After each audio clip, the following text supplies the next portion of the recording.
didn't seem like you wanted to be there. Every day, no now jump it to see. It was either these niggas, every single time. How was your experience with the radio? How was your experience at Yarn FM? Yarn FM is like an institution that has people who are part of it. And then there is the job itself, which is speaking and just articulating yourself and doing what you were born to do or your gift. Yeah. There's two different aspects, okay? Yeah. I did not enjoy the environment, but I really, really loved what I did. Yeah. And I've come to learn that it is no different to other environments. Corporate can be like that. You can detest the environment and the culture, and you can love what you do. The job. Yeah. So I have learned to separate the two and throw myself into the thing that I'm there for. Because you are there for the thing, not the people. The people can shapeshift and change and whatever. Yeah. And I just couldn't deal with some of the people in that place. Yeah.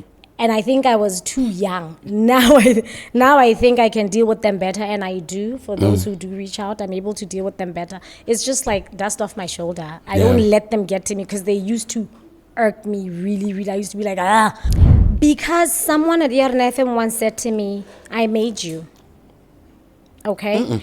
And yes, that statement, I made you, so I can completely just, I guess, obliterate you. Yeah, I can finish you. So I had a conversation. I'm very close with my dad. I had a conversation with Dad about it, and my dad said to me, let me tell you something. No one makes anybody.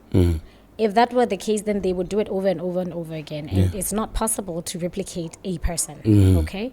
So you need to decide if you're going to be pushed away from a dream that you have and you want to craft in the mark that you want to make, or you're going to sit and make your mark and then leave whenever you want or whenever it is that you don't want to fight it anymore. Yeah. Because the person who said that to you, they're still at Yarn FM making their mark. They have an agenda. If the agenda is a 20-year plan, they're living through that 20-year plan. So if your plan is 5 years and you allow somebody to push you out at 2, then that's your fault. Yeah. It's not your fault that they said that. It's your fault that you're allowing somebody to tamper with your plan. Yeah. It changed my outlook. Your perspective out there. Yeah. It changed my outlook. Then I was just like, listen, I have a plan and I'm going to fulfill that plan.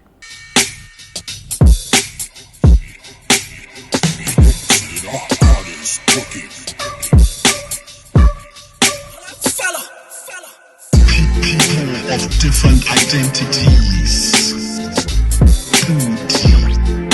Podcast with PODicast.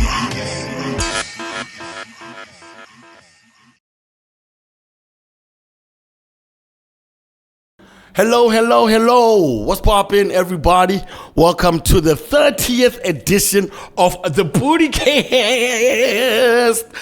Okay, so come on now. Give us a round of applause. Congratulations, guys. Okay, you guys are faking it. I hope people online are not faking it. I'm thinking never. No, but congratulations. We're on our 30th episode, and before I introduce our guest, it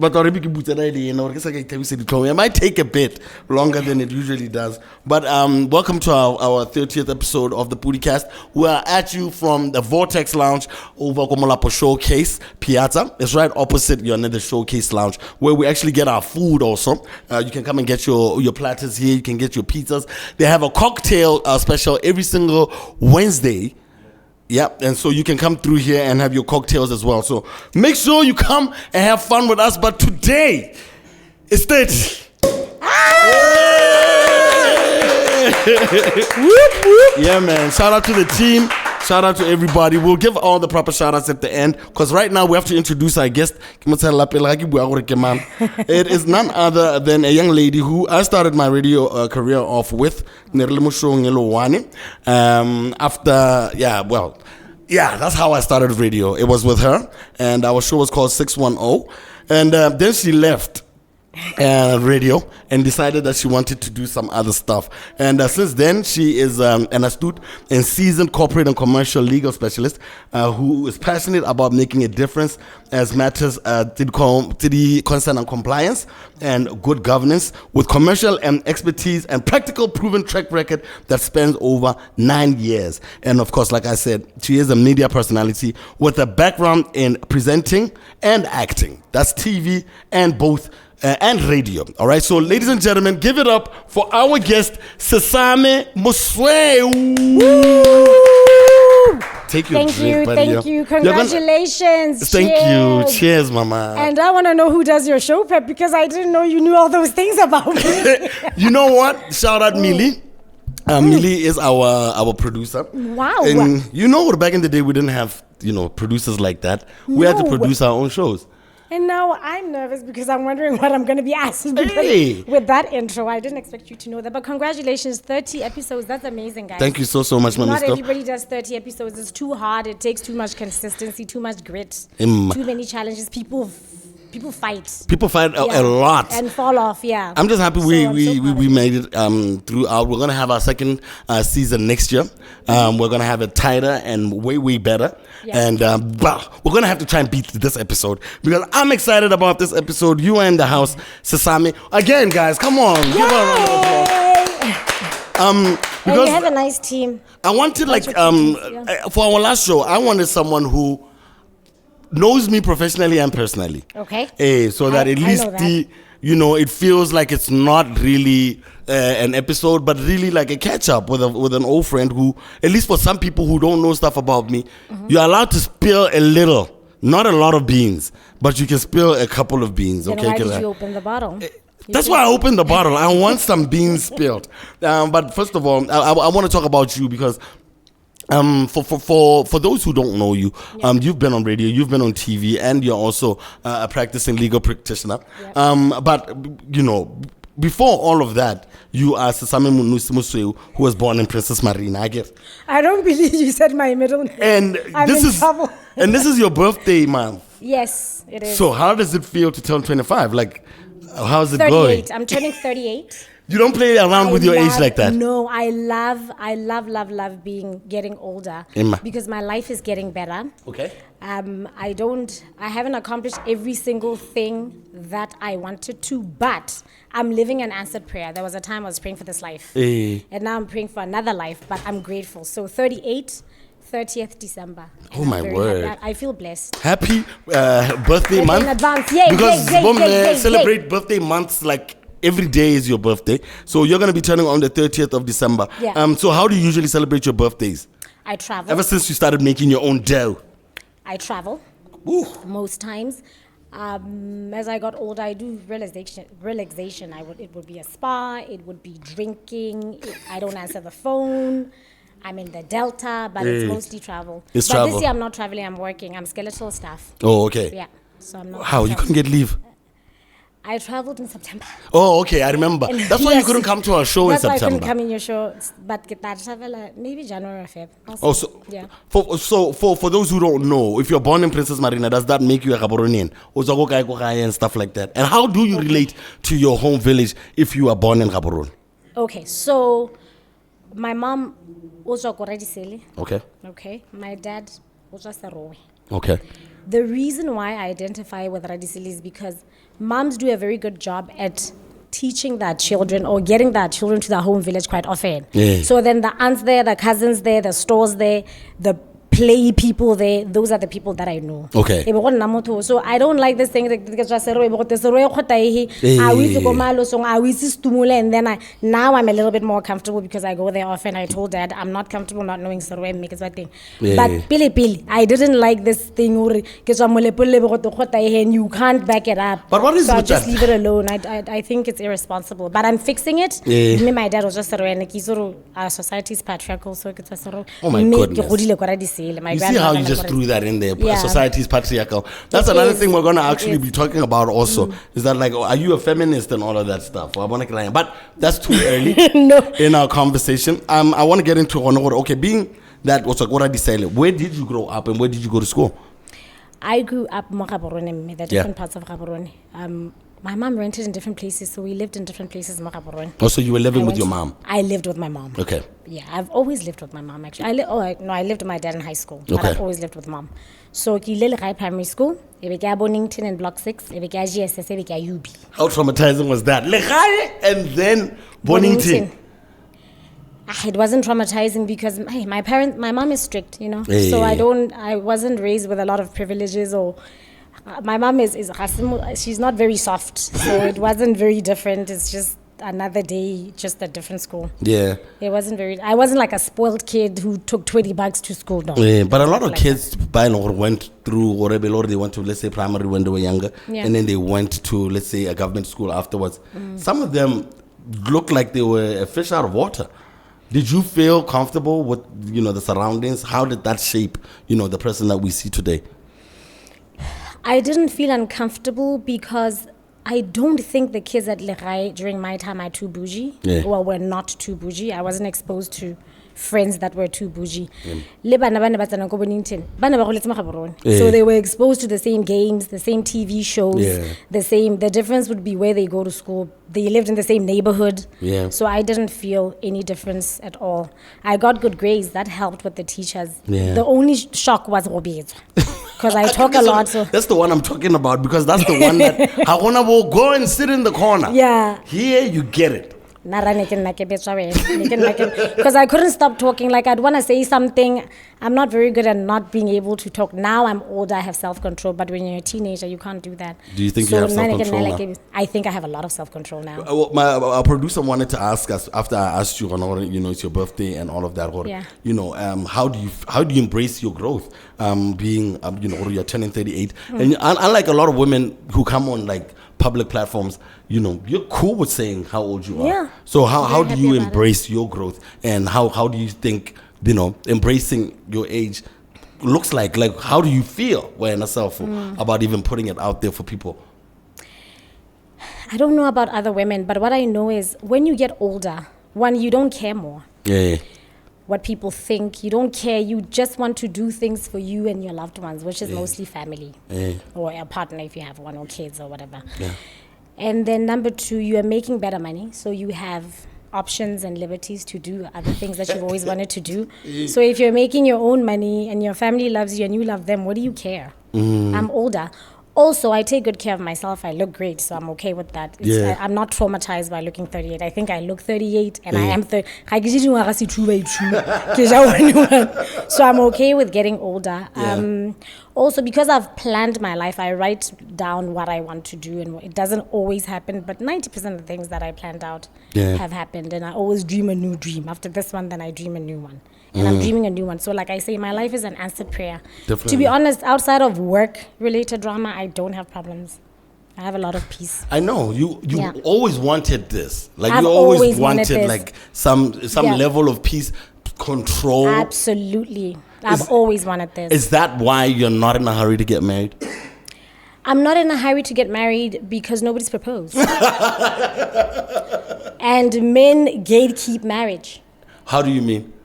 So what happens in marriage ordinarily is that men ask women to marry them. Women don't ordinarily say, or even if you do say, it doesn't materialize. But to be honest, I haven't met anybody. I don't think I've met anybody I would want to marry. For real? Or I would have wanted to marry now. When I was younger, I thought I would, but my evolution, unless they were willing to change with me, which I don't know because we didn't get that far. Yeah. It probably wouldn't have worked, but if they chose to change with me, then it would have worked. But I will get married if it shows up. If it doesn't, then it doesn't. Marriage to me is like being rich. We're not all going to be rich, but you can be happy, you can be healthy, you can be comfortable, and you can be financially secure. And you can be successful. Yeah, and you can be successful, Cool stuff. So if it happens, great. If it doesn't, it's just one of those things. I'm asking these questions for a lot of the ladies who are watching this also. I want to No because problem. Our producer is a young lady, but I also look up to you because there's a lot. One of the people who really wanted us to get you on the show is Marang. Selorwa. Oh, I love you, girl. Love and light. I'm coming to get the shades. She's one of those people who says, you're one of those women by really do have a story to tell because of how you've been in the entertainment industry, but opted out. Yeah. And you were really at the forefront of what was going on. Yeah. Like I said, my first radio show was with you. Yes. I want to keep talking about that. What in your upbringing made you so goal oriented? Like, you always said, I'm gonna get a crib, I'm gonna get this, I'm gonna get that. Yeah. And then when the radio wasn't working for you at that time, also What is it about you? Were you always like planning like that though? Yes. Because my mother, I said earlier, my mom is strict. Mama, I guess what I strict. So my mom. My dad has never put his hands on me my whole life. My mom But anyway, so every January, my mom keeps a diary. I think she's on her like on her 10th or 11th. She writes down her goals. Yeah. She writes them down, and then she'll write down a time frame when they have to be achieved in that year. And those that can't be achieved, then she does note that, and then she writes the figure, what it would, if it will cost any money. And then we used to have to do the same, but with school and grades. And there would be a reward to getting that grade, and if you don't, there's a punishment. Like you don't attend a birthday party, you don't get Christmas clothes, whatever it would be. So it's kind of like a habit I grew up with. There's family meetings every month. Yeah. So if somebody needs to take up more housework because the other is lacking in mathematics, there was that kind of setup. So that taught me to kind of like know I have to plan, and yeah. Is that why people think you're stubborn? Because you stick to what you want to do. You have to be stubborn with your goals because there's too many distractions. Yeah. There's too many things that are nice, they are fun. There's too many guys, there's too much alcohol, there's too many parties, there's too many places to visit. But you grew up pretty much like a tomboy from what I remember. Yes. When did it change for you? When did you start realizing, okay, I'm a pretty girl, and now, let me hear what these brothers have to say? Because I think for a lot, like you say, distractions happen. For a lot of young people, some of them are athletes. Some of them are doing really, really well, let's say in the academic school. But then there comes a turning point where you're like, oh, hey, I'm growing into these pants. So for you, when was that moment where you're like, damn, I'm actually getting some attention here? And how did you handle it? Because like I really want to play at like your focus, because that's what made you really, really like one of the people that I wanted to talk to is about how goal oriented you've always been. Yeah. But okay, when it switched for you, how did you maintain that focus? And just take me through that part. In terms of being a tomboy. Tomboy and switching to now being a girl's girl. Okay. And the realization was, and how old you were. I think it was after varsity. I think after varsity. I think so. I think I went through varsity as a tomboy. It was earlier? Okay, I don't remember if it was like a snap moment like that. It was gradual. I think so. I think Yarn FM had it, because I got to Yarn FM in my third year or fourth year, and I think, and also Red Bull times. Like I think I was required to dress up for certain events. I was required to show up a particular way, so I couldn't come with my baggy jeans and my whatever. I think that got me there, and I also started dating. But you started what? I started nothing. So because the job would require me to dress up, and I started dating guys. Okay, so the job that you're talking about is when you work for Red Bull. They had this big, this millennium bag, Red Bull, so that's around the time. Yes, that's around the time. Third year in law school. Yes, because so this whole time you had you got on TV on Bounce. At How 19. old were you when you were on Bounce? And you were presenting with Vima and Peasy. Yeah. And this was some of the first TV shows on BTV. I was 19. I was a full-on tomboy there. I was and V was like a hype man for that. He was like, wash up. Now you need to get Timberlands. Now you need to get Jordans. And he was like encouraging it a lot. So, but how did you get that job? First of all, let's start with being on TV, because this thing was a big show. I mean, it had 13 successful episodes, and it was meant to be an educational and a game show. Yes. We've never seen anything like it ever again. No, even today. TV. So how did you get that gig? I heard on Yarn FM. I was in my room at UB, and then I was listening to the radio. Got my 3310. I think they did an already. Yarn FM, Nelmo Fairgrounds. There is an audition for a TV presenter. It was, I think probably still is. It could be one from Fairgrounds to Yarn FM. I literally heard Moridium got in a combi, went there, auditioned, got called back for the second audition, and then I got the job. So how I didn't know anyone, nothing. I just responded to a call for auditions, yeah. So okay, tell me about this gig then. Mampizi, how big was Mampizi at the time? Mampizi. No, Sinalbo. Una Pompile Tweedy.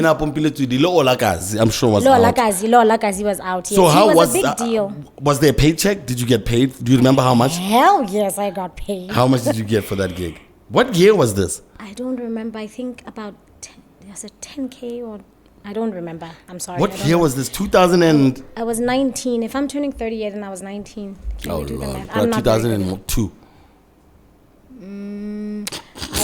No, it must be earlier. I got 2004. Nikita Festi. So if it's 30, maybe it's 2007. Around 2007. 2007, yeah. So they gave you. So how did that change your life? Because you know, go Basco. Now you're on TV.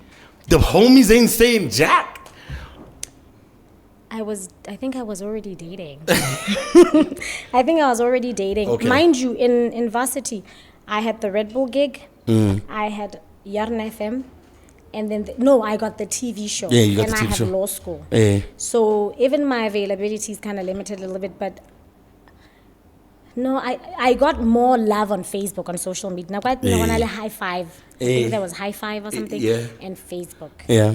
But in school, it wasn't like that. I didn't get a lot of that. Mind you, how on the TV, can you be when you're in school? Sometimes you don't even, or you can miss it while you're in class or whatever. Because I'm really trying to get how you handle celebrity, because you walked away from it all. So I'm trying to stack them up. Okay. I'm trying to stack them up. So Yarn FM, how do you get on Yarn FM?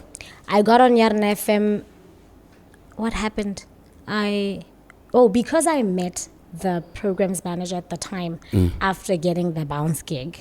Owen. Was it Owen Ramp? It was Owen at the time. And I called him and set an appointment, and he actually said to me, your voice is great, you should come and audition for radio. For whatever. And I did. I met him. I went through the training program, and in the training program, I think it was about 3 of us, but it was a long time ago. I'm sorry to say. No. I think it was about 2 or 3. We just want to set it up, so that people just have a better picture, because I think some people don't know how these journeys go about. So at least they have like a little light here, there, can give them an idea. I got like some kid run up to me, he's like, we didn't know. We thought these people were just giving things because. No. But when you give them like a little idea of how it went down, so you got the meeting with Owen, and then you did the training program. I want you to enroll in the training program. I got in the training program. I think out of 13 of us, now that are 5 people. You can talk about T, Easy, OBK, Ms. B, myself, and Monica. Oh, Monica. Monica, yes. Hey, Monica. Yeah, Monica. So it was about 5 of us. We got in. I started on a Sunday show. It was 5 to 7 or 5 to 9. Yeah. 5 to 9, yeah. So you were getting money 3 ways plus allowance. Yeah, and I was exhausted. And I did make good money for a student, but I was exhausted. Yeah, but were you able to save around that time? When did you start saving for like the life that you wanted, like the properties that you wanted, because you wanted stuff pretty early? I started saving as soon as I think I could save allowance. I could live on Red Bull. So my expenses were pretty minimal because so my allowance, I didn't really use it. I could live off of Red Bull, and then Yarn FM, I could also save it. You can also save there. Yeah, so I bought shares on the stock exchange. Hey, yeah. I remember you talking about that shit. Yeah. So tell us, for some of us who still think this shit doesn't work, how does buying shares and stocks work? Okay, so you have to approach a broker, and you can do your own research, or you can rely on a broker who deals with. I did. Okay. I spoke to a broker. I'm still in touch with the guy today. Really cool guy. I don't have permission to say his name, but cool dude. He advised me. I bought a particular bank, and then I bought, I think, a mining company, and then it was a mining company and another one which killed it. He thought it's mine. I'm not sure, but 3 companies. I split the money 3 ways. This one is consistently growing. This one skyrocketed. I think he regulated 1 pula 15 tebe. By the time I sold them, there were 11 pula something. Like I made a killing. How much did you make though? Enough was a foundation at 3 beds. I made a lot of money. Yeah, it was a lot of money. I was surprised because he called me, gave me a heads up. He's like, Sesame, like, I think this is the time to sell because in the last 15 years, the stock has never done this good. Yeah. God so damn. I did. We're going to come back to the radio experience. Let's talk more about the TV stuff. And then you got onto the #1 ladies detective agency. Yes. Wow. Tell us a little bit about that. How did you meet Jill Scott? Did I meet Jill Scott? No, I didn't meet Jill Scott. I didn't. No, I did not. How did I get? But it was an audition. I've never been handed anything, I auditioned. You walked into Leon got the Soul City One Love campaign. The Soul City, I also auditioned. It was purely auditions. I auditioned and then I got a call back and I auditioned and then I got the... You also did Ribina More, the local TV series. All right, so I'm just trying to figure out. I'm trying to figure out who told you could act?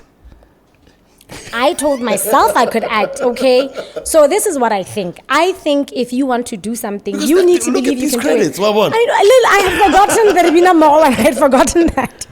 You need to believe you need to believe that you can do the thing that you want to do. Also, this is philosophical. I'm going to go deep. I think you cannot be given the urge to want to do something if you genuinely cannot do it at all. Like I have no desire to sing at all, none, and I can't sing. Yes, so I think there's a knowing in your gut when you are gifted in a thing or when a thing is yours. There's a you just know. You just switch on. You get gravity. You get pulled towards it. You get pulled towards it, and you know it is the thing. Yes, and when you haven't found the thing for you.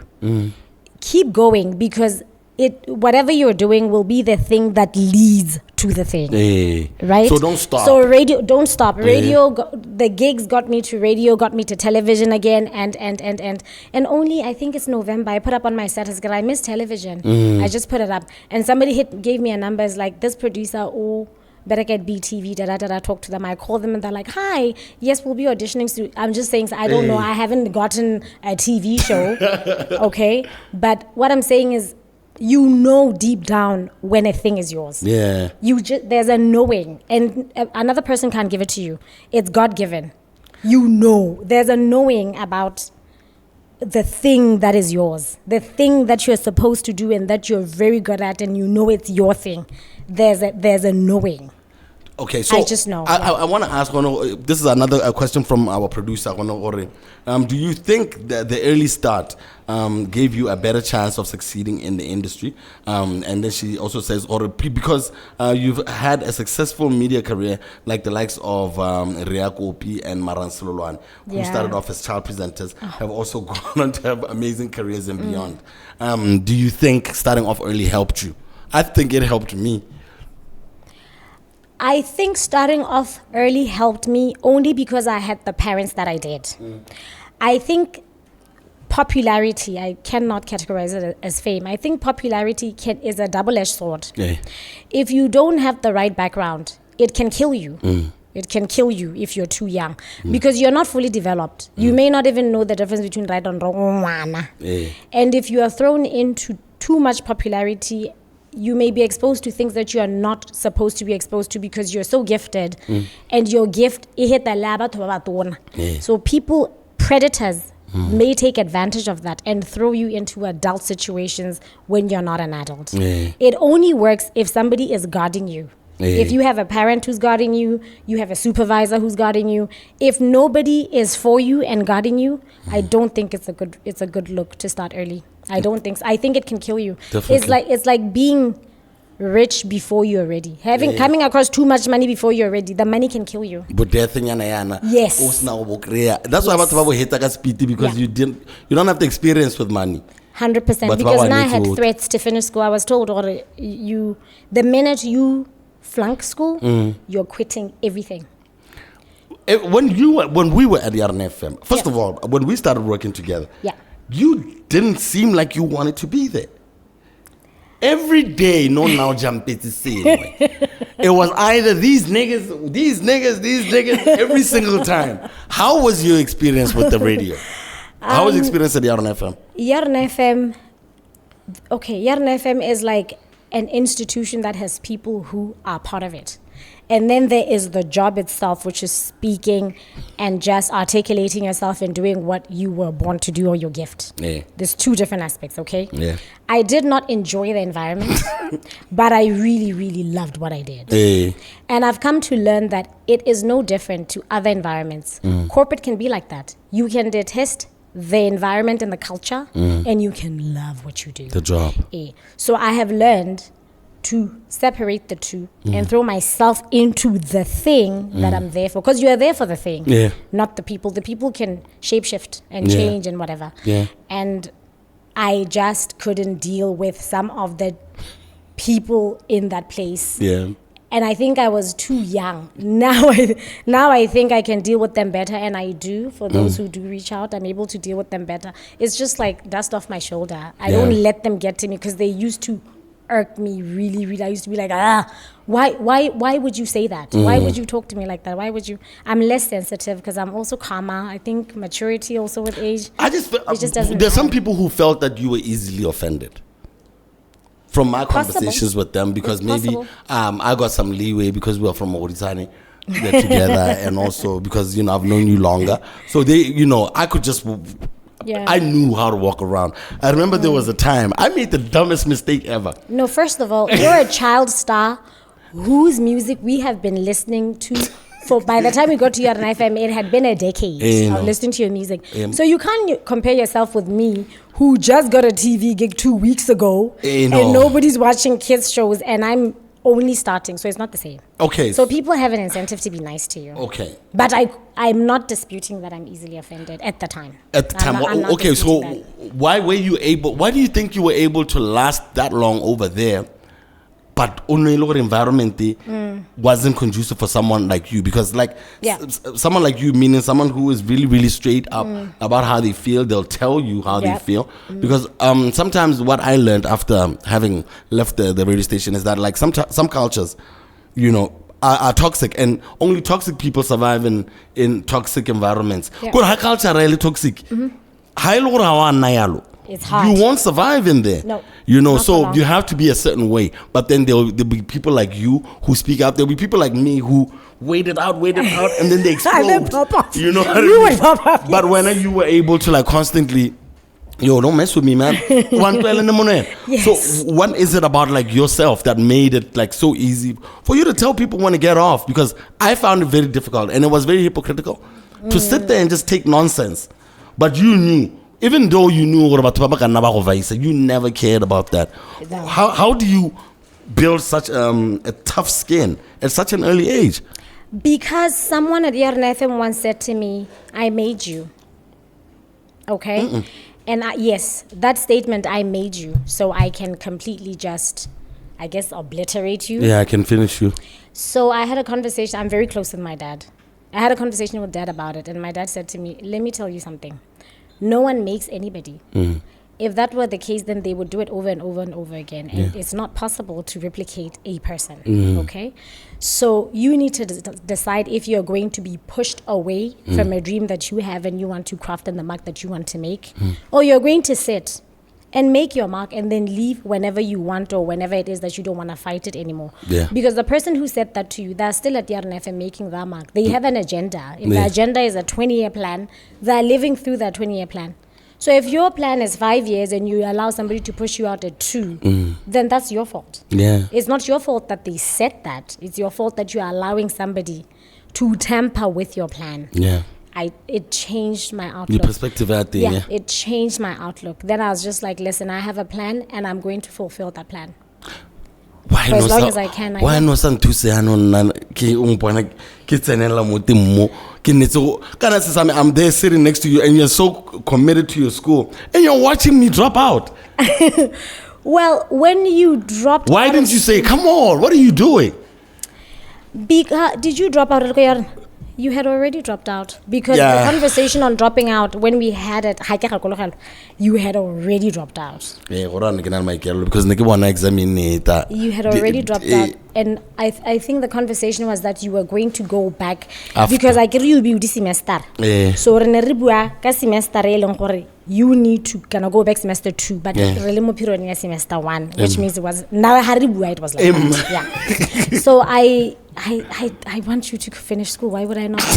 I also think that you can brag about it, because I do believe that once in a while you need to be petty. I think bigger person doesn't work 100%. Sometimes you just need to go to hell. Yeah. If somebody goes low, I think you need to go to hell once a year. Just that one person, and then you go back just to show them your true colors. Absolutely. Just the one. I'm sure some people want to know, how was it working with me? And I want honesty. I want to So Lebadi is himself. What you see is exactly what you get. He's not going to. Should I start with the good or the bad? Oh, okay. You can start with the. So he's himself. What you see is exactly what you get. So what you're seeing here, this is exactly it. And then he's not a very good planner in terms of time. He can make mistakes that you don't understand. Or how can you miss 2 p.m.? Like, it's just 2 p.m. How can you say it to somebody 4? He makes mistakes like that. They used to drive me crazy, because with radio, you can't then change things all the time like that. She had left, we fought about it. You had to call her back. Hey, I'm waiting and calling him. I called him like 6 times like a lunatic. My phone was in the charge. Well, I wasn't even surprised. It reminded me of Young Nephew days right back. So he's not good with time, but he is also himself. And by that I mean, he doesn't pretend. He doesn't talk behind your back. He doesn't act nice to your face when he doesn't like you. He's a straight up guy. It's exactly what it is. In your face, that's exactly what it is. So, hali dumana na selo, abare Hari F this, then it's F this. And he's also very protective. So I learned not to tell him everything, because then he goes and he feels a type of way about a dude, and I'm just like, yo, homie, it was just a conversation in the morning. I didn't mean for you to pop off and go do something or say something, because he always feels like, you want me to go say something? I could say something. No. You should say something. You want me to go say something? No, don't say anything. No, so that's what it's like. Also, he's very talented. Oh, like you have to see it you have to see it. Like it's you can't it's not man-made. Yeah, it's true. He's very gifted. Yeah. Like I've had the privilege of seeing it. It's amazing. It's just, he's very talented. Like, it's God-given, because no one can make you do some of those things. They don't even know how to do it. No doubt, Mr. Yeah. Thank you. You have some bad. We have some bad. He's very gifted. Thank you so much, Mr. You are bad with time. Bad with time. Good. This is Africa. And then we had a morning show. The man loves to sleep. Rest. Block 5, and then I'll bang, and especially if I knew that we had like a long night. Thursdays, Friday mornings were like it was hell. I'd be banging. We sort of came. What's crazy is that we did an evening show and a morning show. Yes, together. We did, and we killed it. Yeah. And then when they fired me from the morning show, one of the times that they fired me, did you work with Penyo? After, who did you work with? No, I've never worked with Penyo. You worked on your own? I worked on my own. You worked on your own from then on? Yes, I worked on my own. So when you worked after I left. So when was it the moment for you when you decided, you know what, I have a law degree? Screw this. Oh no. Was it earlier than that? I can't say his name because legalities. But the guy said to me, I'm going to make an example out of you and I'm going to fire you. Describe him. Come on. Him, nigga. Light skin? Just the dude at the other FM, okay? So he what? He said, I'm going to make an example out of you. What were you guys talking about? Were you in a meeting? I don't remember, but I know it was one of those where I was talking champagne? Back. So that I talk too much. I don't want to review people's... Like, you think I'm here trying to disable you? You are. Come on. But it tastes good, and congratulations on 30 episodes! Come on, there she is! Yay! Anyway, I digress. So you guys were in a meeting and this nigga just pops off and says, I can change your life. I don't remember if it was a meeting or it was one of those times.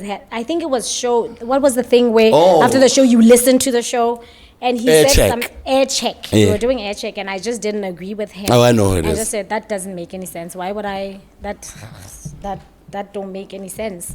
Well, I didn't make this face. Now I can because, Yeah, apparently. Yes. Hey, But at the time. Hey, I need to shut up. Like, but everyone knows who he is. Like, because right now Don't voice it, I'm there's gonna more make it. drama again. Just recently, There's always drama. the And it's never PM. going to end because the issue is not the people. The issue is the culture. Yeah. Yeah. So he's like, you're getting fired. I'm like, there's a way people get hired and a way people get fired. You don't do that. And they didn't follow the procedure and they paid me. You took them. Why the hell would I not? It's illegal to get people to. But I can't give the details. They paid me. You gotta pay people if you Are you serious? Yeah, he's like, I'm gonna make an exam. I'm like, I'm not gonna let you get away with that though. I'm just not that person. Kind of, you know what? This is one of the reasons, like, I really need people to, like, meet, like, Sesame. Because I think I some said people that, think, no, I'm not like, doing it's that. stubborn, but you really stand up for yourself. You are one of the few people by Lord guys, or, won't stand for nonsense, especially when it's unfairness. And you know how to stand up for yourself, and you stand up for other people. But don't you feel that took away your dream? You didn't feel like a little bit of you, had been taken away from you too sudden? Because we all know how many people you had as fans. You'll see the views on this show. Yeah. How many people want to hear you and want to listen to you. Still, I like you So more than- even on your my social Twitter, media, yeah. I mean, I'm 57K. going to your Twitter right now. 57K. Hey, how many? 57. Yeah. What are they 57K. looking for? They're looking to interact. Now I like talking about money and how we can do things better as young people. But let me answer this question. Okay, answer that question. So the only thing that I don't know if I regret it, I don't know if, is that I didn't get to say goodbye. I feel people deserve goodbye, and because we were at loggerheads or we didn't agree, it was so important to snatch it out. I to snatched take it away from you that moment. Yes, and because I knew that I'm not going to take it lying down, I'm going to take it further, I couldn't put it on social media. I wanted that not to interfere with my process.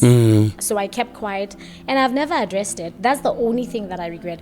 But in terms of radio, it's one radio station in the whole world. So if I want to do radio, I'm going back to radio. Yeah. My dream is not being shut down because of the one station, the one time. It's like saying I'll never love again because you got heartbroken by one girl. You know how many girls are in the world? So I don't feel like my dream is tampered with. I want to do, like I said, in November, I was like, why don't I do TV? I'd really like to do TV. So then I put that up. So I'm not sure if I want to do radio. It would be nice, but I'm not sure. Yeah. TV, it would be nice to have like What about a pod? And then talk about what? No, we'll talk about that going forward, all right? But then, speaking about, doing that thing and feeling it hasn't been snatched away. Nope. How would you, because you didn't sit there, or did you get into a depression about what are people going to say? These are very public mediums. I'm sitting here thinking about a person like Katie.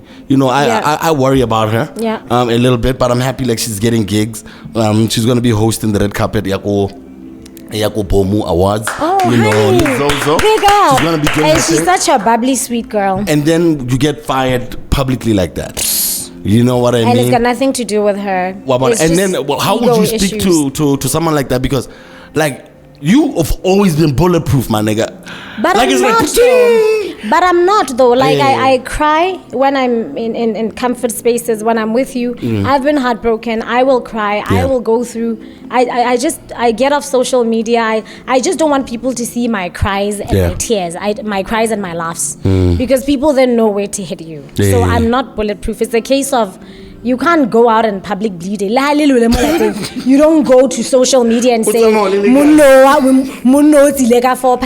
don't do that. So that's what it is. It's just a case of putting myself together before I show up in public. Me, I would say to her, it's just your next door is coming. This didn't work out, but it's the one thing that didn't work out. There's so many other things that are capable of working out and things that are still working out for you right now.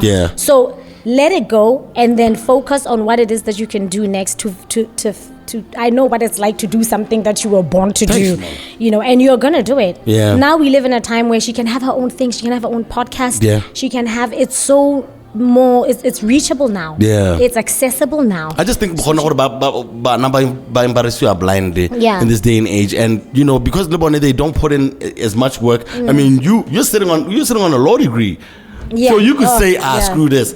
I knew I was Scar before I went to the radio. Oh, hell I'll be yes. Scar And you still after are. I get out of the radio. And you still are. They're still on and That's what's popping. So up. I feel That's a lot what's of up. these youngsters, they get made by these platforms. I got you. And then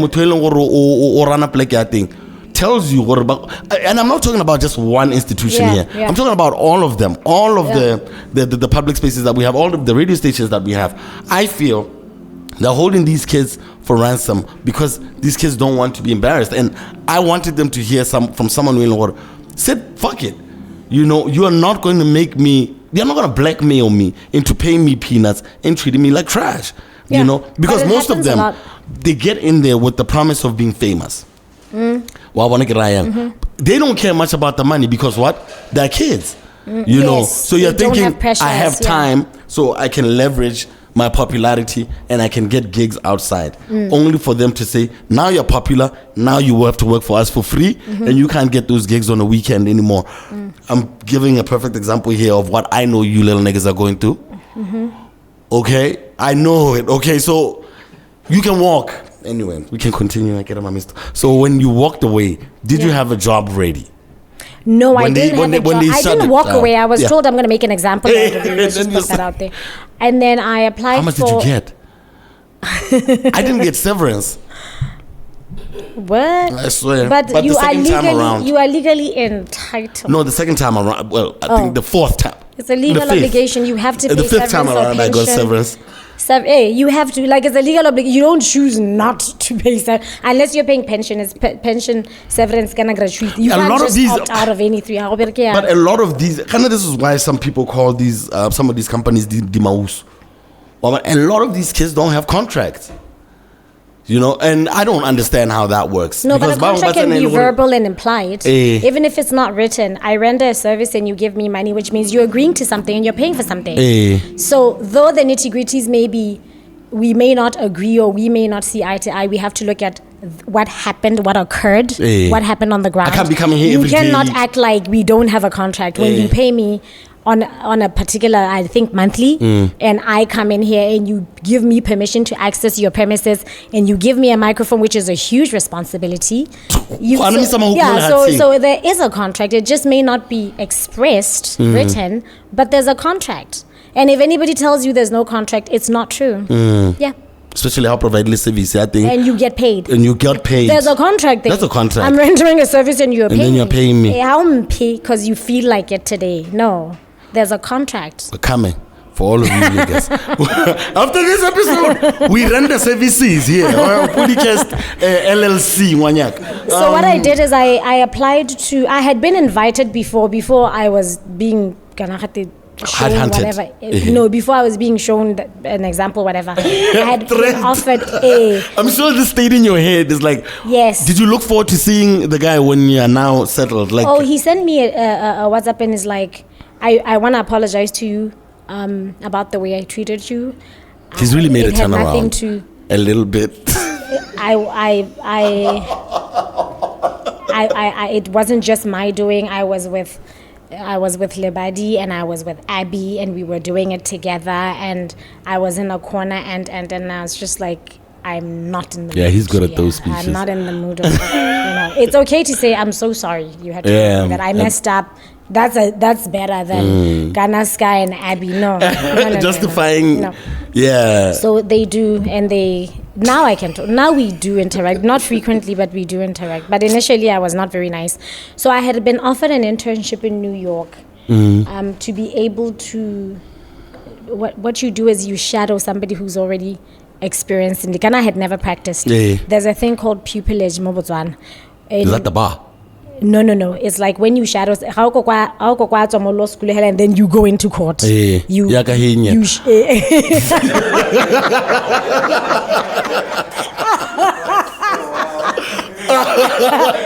Every time that nigga pops up, I'm like, what the? No, pupillage. I'm a fan of him and I leave him alone. Yeah, no. Shout out So, so I had an offer to intern or be a trainee. It's a traineeship at some law firm in Brooklyn. Yeah. And I didn't take it up because I had a job, I had a project, I had this, I had whatever. So when this happened, I asked The them project if is it building was- a house. Yeah. Tell these people you're building a crib. Yes, I was building my first house. And these are some of the things that were just making you stink up the place. It was like, Guru, who does she think she is? With a law degree, building a crib, not caring, not coming to these things. We have to call her for meetings. It was like, you were my hero, my nigga. No, but it wasn't. Because all of us were like, No, but oh, meetings I would attend. Okay. I just wouldn't attend. Sometimes they would. Also, at the time, I was okay. Let me tell you why I didn't like some of the events that had to do with work. I was dating someone, and at the time, the person that I was dating, and I hate to bring it up. I'm so sorry, dude. no, we're going to bring it up later. I was dating someone, and one of the people who were senior said to me, they were trying to hustle him through me. This is Zeus, by the way. They were trying to hustle him through me. And I took offense. I'm like, wait a damn minute. Well, What do I look like? The niggas are shocked. I just By what? At the time you were dating Zeus, they were trying to pimp Zeus using you because you're an employee there. Yes, trying to get him to do things that I don't want him to do, like for free, not like nasty, just like perform, come and, no, I was just Come like, and be here. I just felt like, yo, homie, you're gonna get this call. No, you're not doing that, you know? So I didn't like that. So these little events, sometimes I didn't want to go because I just didn't want, also when alcohol is involved and I feel a type of way, you're better just not going. Yeah. So that's why I didn't like some of the events sometimes. I was just like, no, I'm not doing all that. That's how come, why don't we pimp your partner for the station? Yeah, why don't we get your partner to come and render services for free? Yeah. Why don't you get your accountant or your whatever to come and do accounting for free more? Yeah. So I didn't like that. That's why some of these events didn't, because and I feel this type of way. I'm not doing that. I'm not the bridge for you to take advantage of because of the way you know at the time what they felt for me. No, I'm not doing that. So this is why to be too inside there. I just wanted to do my job, go home, what I needed to do, I'd do, and but this is I why, would keep it short and sweet. I'd go there. More corporate thing. They know how to. Do they know how to differentiate between personal and business? Because with corporate. Corporate thing. Because not that I've always wished for that. I think in our space Brooklyn. Yeah. In creative spaces, it's so hard to keep your personal and your business. Where is he gonna hang out? Who is he dating? All of that then makes up what I am as a possible collaborator or a possible, a workmate of anything. People get so deep and so do they do on radio. They are gossipy. 100%. So in comparison to corporate, are they the same? It's exactly the same. No way. It is exactly the same. So corporate Botswana. So you will see that how the workplaces are exactly the same. It's exactly the same. People really like people's business. People are invested in people's business, okay? People want to know what you do with your money, where you at the weekend, where you got that dress, who you're dating. How come people can even ask people, how do you afford that school for their child? Yes. How do you drive a Merc? I don't drive a Merc. I'm just giving an example of how do you this? How did you just manage? Just run up to your face and say this shit. No, it's dropped in subtly because obviously that would be offensive. It will be at a dinner. It will be like maybe at a dinner when we're celebrating something that we accomplished something as a team, and it will be like, "Oh, Sisa, that's a nice dress. I really like your dresses. Where do you buy your dresses?" It's a compliment, and then it's followed up by a question just to slide in there and kind of gauge to see where to put you on the social hierarchy. So this is what I learned, okay? I learned that when you are someone who has something going for them that is visible to the eye, this can be a good-looking woman, a good-looking man, a man with money, what he comes and parks.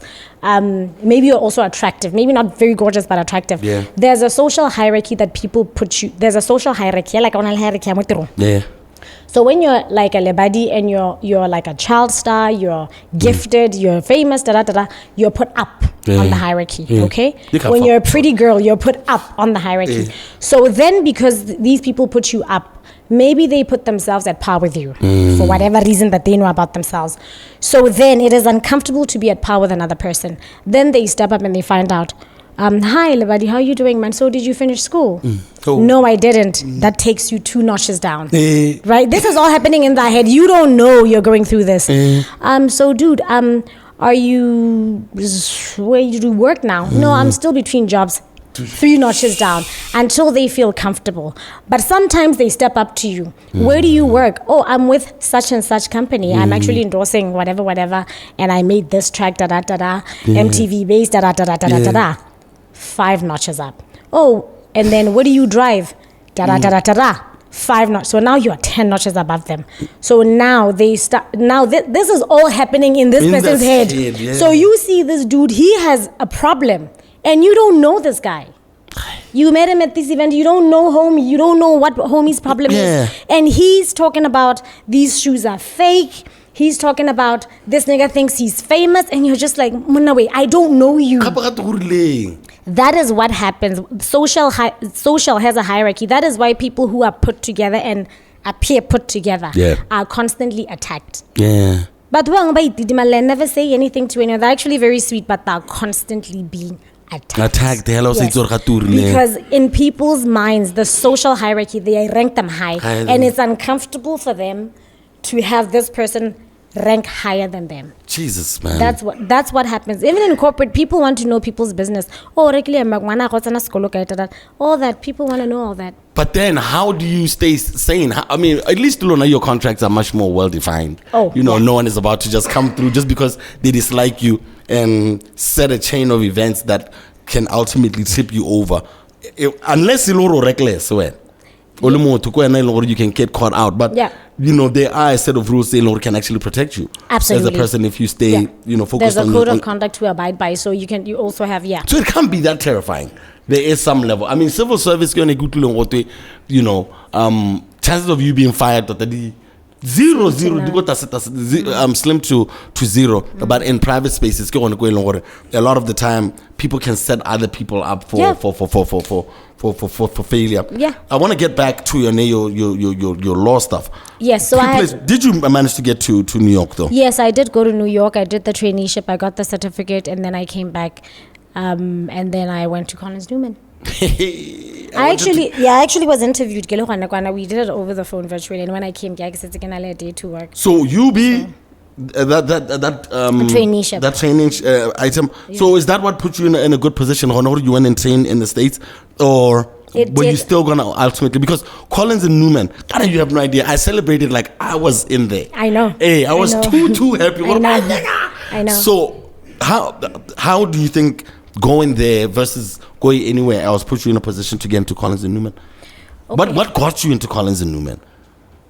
I applied, and then I interviewed, and then I got the offer, and then I accepted, and then I started work, and I got a master, and I started my pupillage, and I still respect and have so much respect for those partners even today, because the hype is really worth it. They are who they are said to be. Every newspaper article, especially during the term Yagaski, Collins and Newman was handling every single court case, every single legal matter that had to do with the former president. I know you're not at liberty to speak about that. It's a thing. I just want to find out the environment in an office like that. We want to know how Park staffer walks around in the building. What is it like in there? In the trenches. You'll be surprised. He's exactly like when you're working with Ski. It's like a big homie. He's just like a big brother.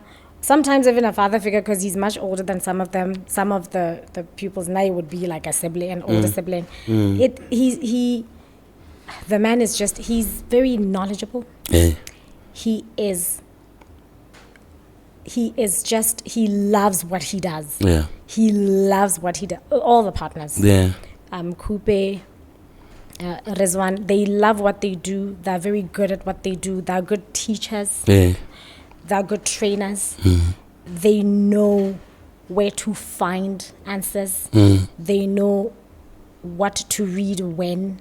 They have access to people, access to information that teaches you and trains you.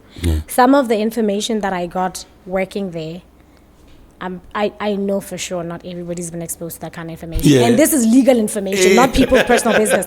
Legal information. So the hype is really worth it. So an environment like that, it's just, everybody is so busy because there's so many matters. So you have this matter, I have this matter, he has that matter. So everybody is so busy and trying to find solutions in a particular amount of time, because corporates also need solutions all the time. All the time. That you need to move on to the next matter, you need to bill. That we had Sunday meetings. We met on Sundays to try and figure out the problematic matters, how to resolve them. You know, I've always had Sunday meeting. Every Sunday we would meet to try solve problems because we just didn't have time. We also just didn't. Sometimes yo mongoko Francis Town, like it's constantly problem solving. It's constant. It's like ER. Hey. It's like working the ER. Yes. Because it is without a doubt their biggest legal. Well, are they still together? I think disbanded. I guess. Yes. And then it became Desai Law. Lawrence Coupe. And then Lawrence Coupe. And then all. So I just want to get a feel for it because you are inside there. We watch all of these movies and we always try to understand. I watch all these damn series and whatever. And we always want to envision, like, how easy is it to get matters through in Botswana, especially seeing that. You know, we're always reading about them in the newspapers. But how efficient is our legal framework, Botswana, corporate-wise, civil-wise, you know, public-wise, whatever? How are they effective? Is it something serious? Ngaba check do tse di a iragala batho ba re thusa even like you kubile go tirong kana mo kana go ke wetsu ke siro can I go to the courts and be able to find something bisa nne 8 years about 10 years, like yes, you how can. efficient are we? Okay, I do think that the court system can do better in terms of time frames because you work on court days. Judges give you a date looking at that calendar. So sometimes by September there's no dates anymore for the year. He's fully booked.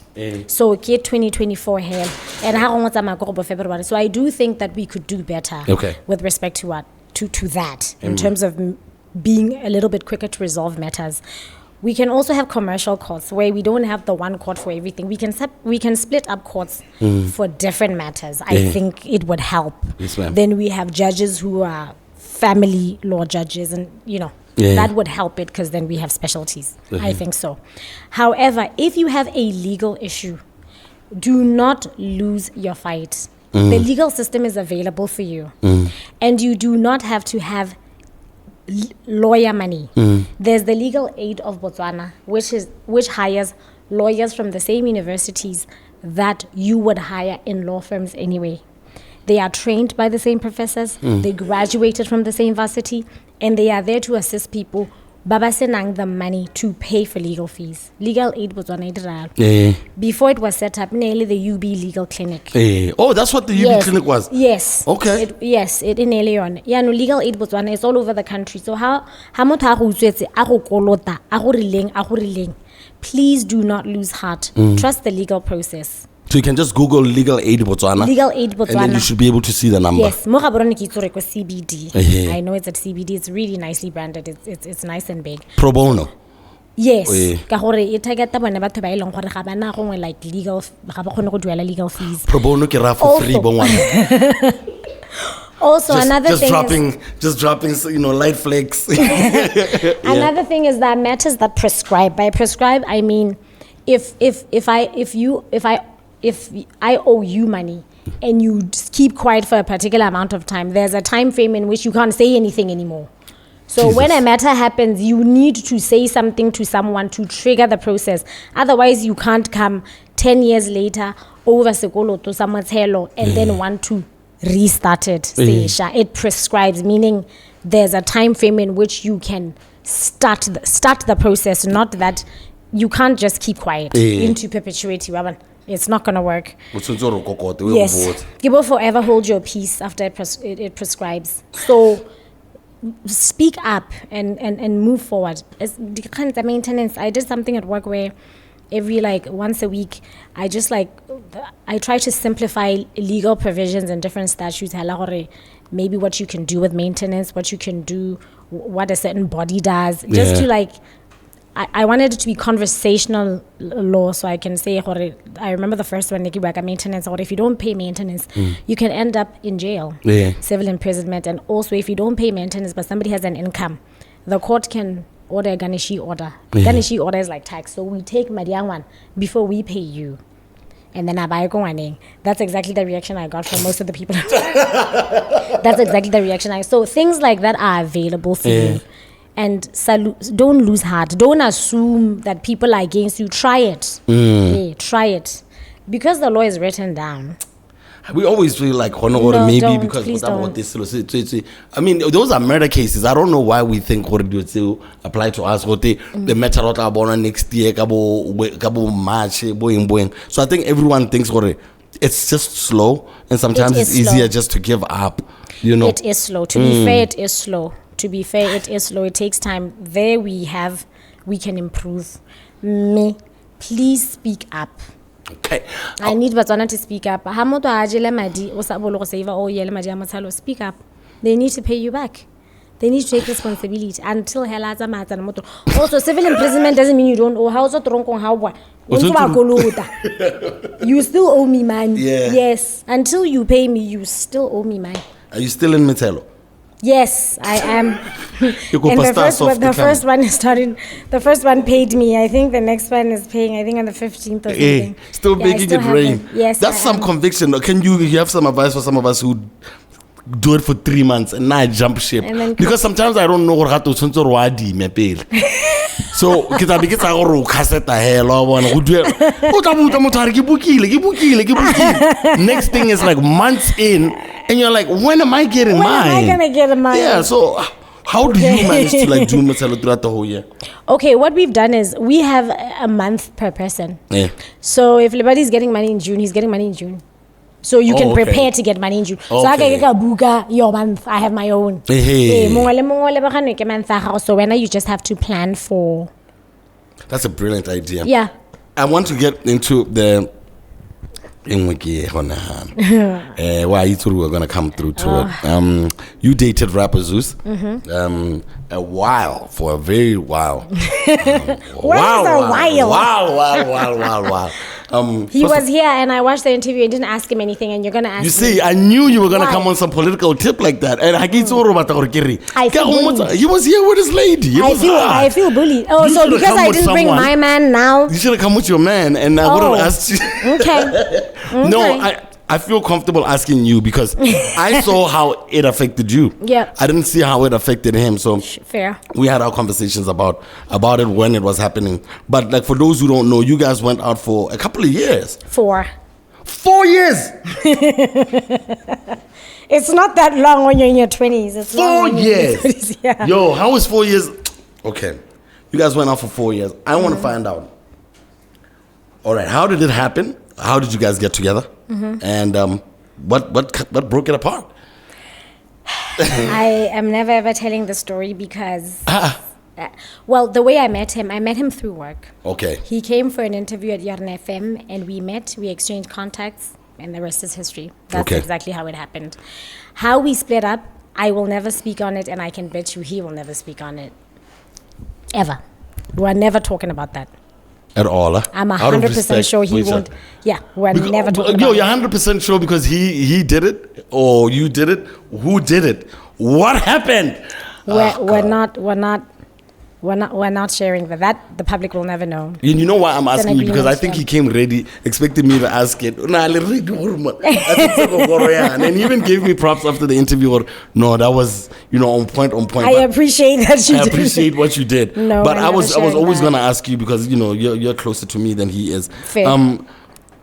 All right. So when he went into the Big Brother house, Yeah. what sort? Because I was there, like I say, and you were getting a lot of attacks. How was your experience when he was in the Big Brother house and that Karen woman was macking on him a lot?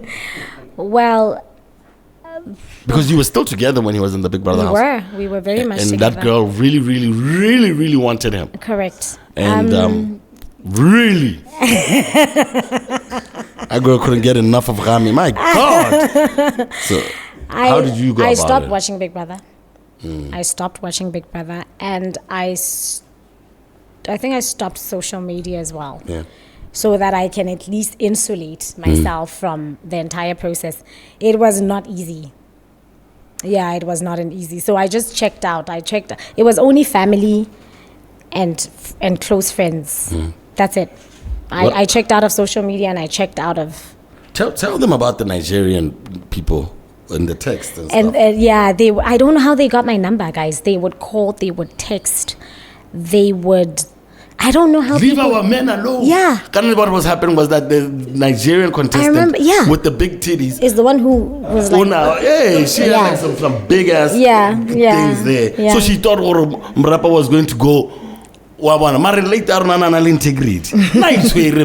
Yeah. That's not what broke you guys up. We had an agreement. No, that's not what broke us. What agreement did you have before you got in? Can I say something? You know why I'm asking these questions? Because she went through hell. You got to tell your story too. Because this was a whole continent, you know. And because Len, he was being a goody two shoes. It's like, no, I have a girlfriend.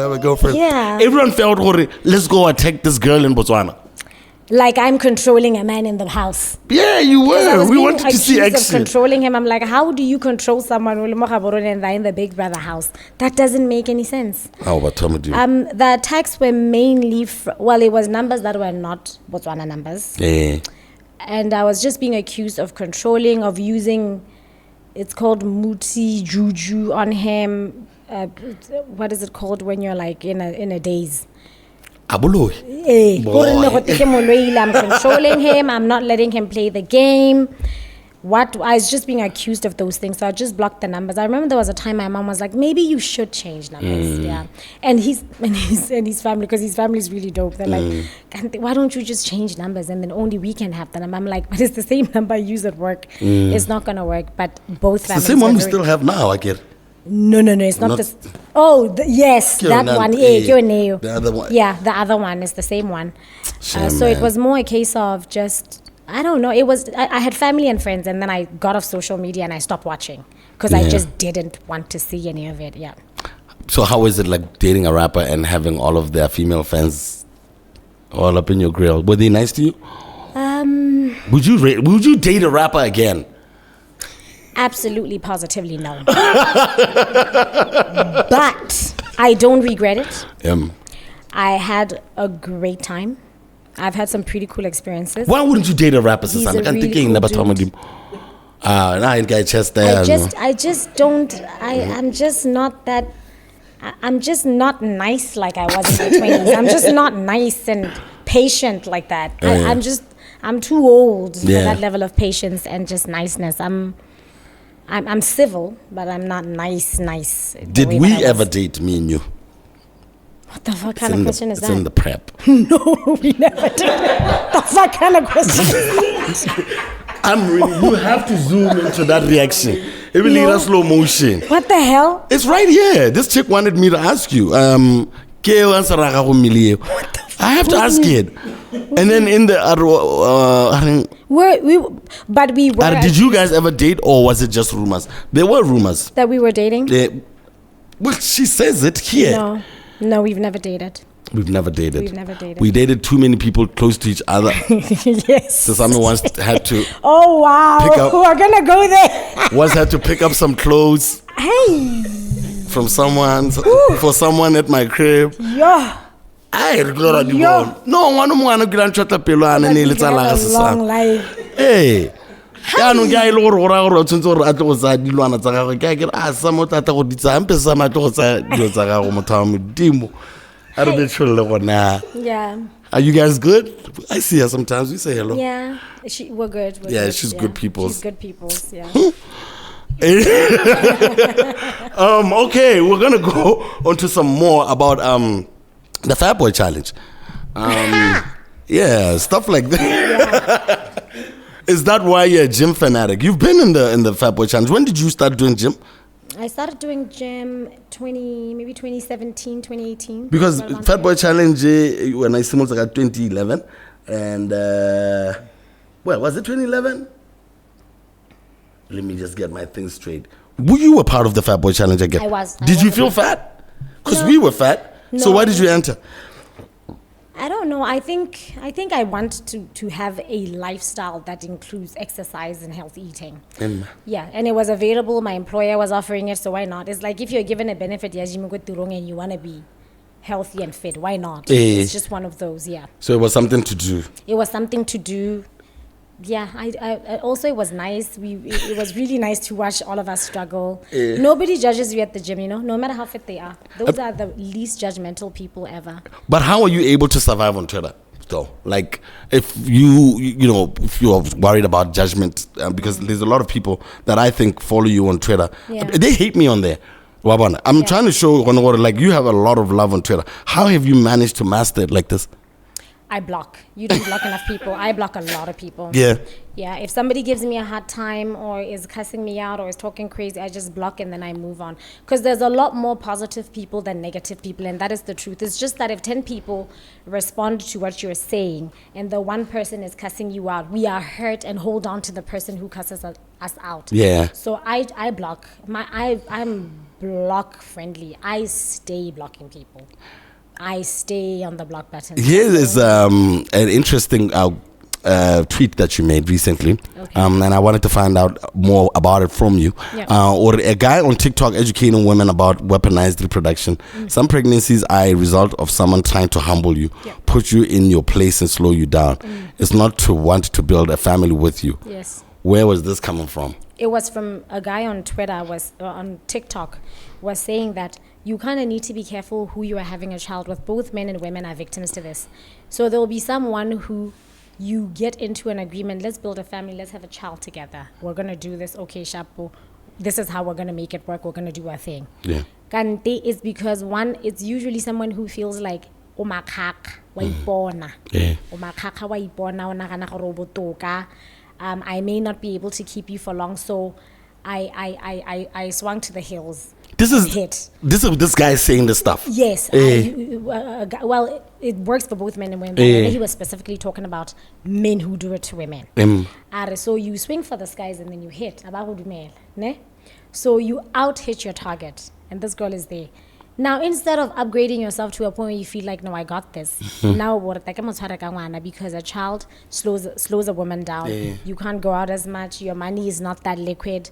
Wana is a full-time job. People don't know until babies are here. Wana is a full-time job. You don't play with kids. And also, it's harder to walk away from a relationship when children are there. It's just harder. Yeah. Yes, because you have to consider the welfare of your child. So that's what he was saying, that some people, they agree to do family with you when really it's just you're not pregnant, you're 38, you don't have kids. So do you actively go with that mindset? Because like I be looking at your tweets sometimes and I worry. But what the hell is going on in your head? I mean, these people will be liking, retweeting, and I'm like, yo, all right, because I'd be thinking like guys don't really think like that. Maybe women might do that to a guy who maybe has more, like has money and whatever, and he has all of that. So I was thinking, okay, are you talking from something that you've experienced? Has a nigga tried to knock you up just to make you and humble you? A nigga has asked to move in with me. A nigga has asked, plenty of niggas have asked me to have their child. Plenty. I can't even go into the numbers. How do niggas even start?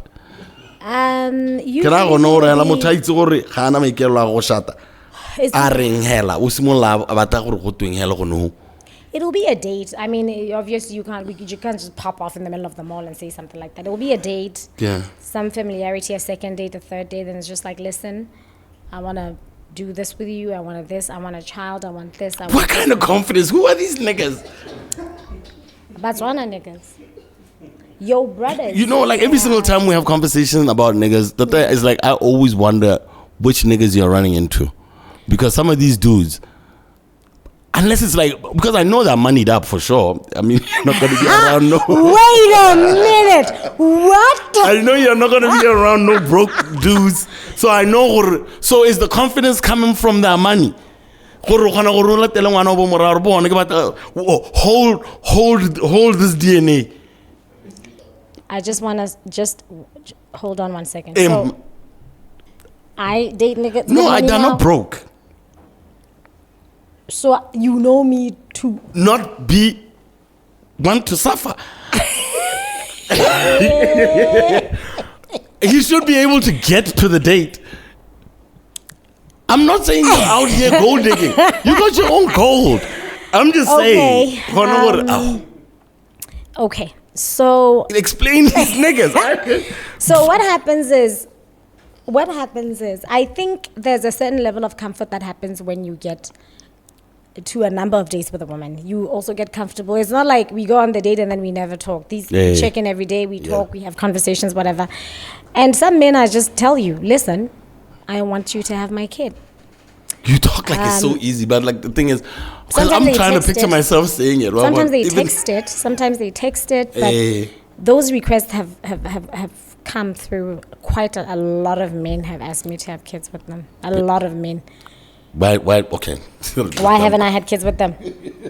Yes. Because why? I'm always like, why should I have a kid with you? It's like, can we have a kid together? I'm like, why? Yeah. And I've never really gotten a reason why I'm supposed to be having. I mean, I pop off and I'm supposed to have a kid with you. Why? What happened? We literally had a steak and a salad. Now I'm supposed to be like reproducing. What happened between then and now? That's why I'm saying like it just throws me off to think how people actually come out like that. But also, there's a lot of people who waited too long to have children. Do you think that you want to have children anytime in the future? And I don't want to be, patriarchal kind of thing. Yes, biological club.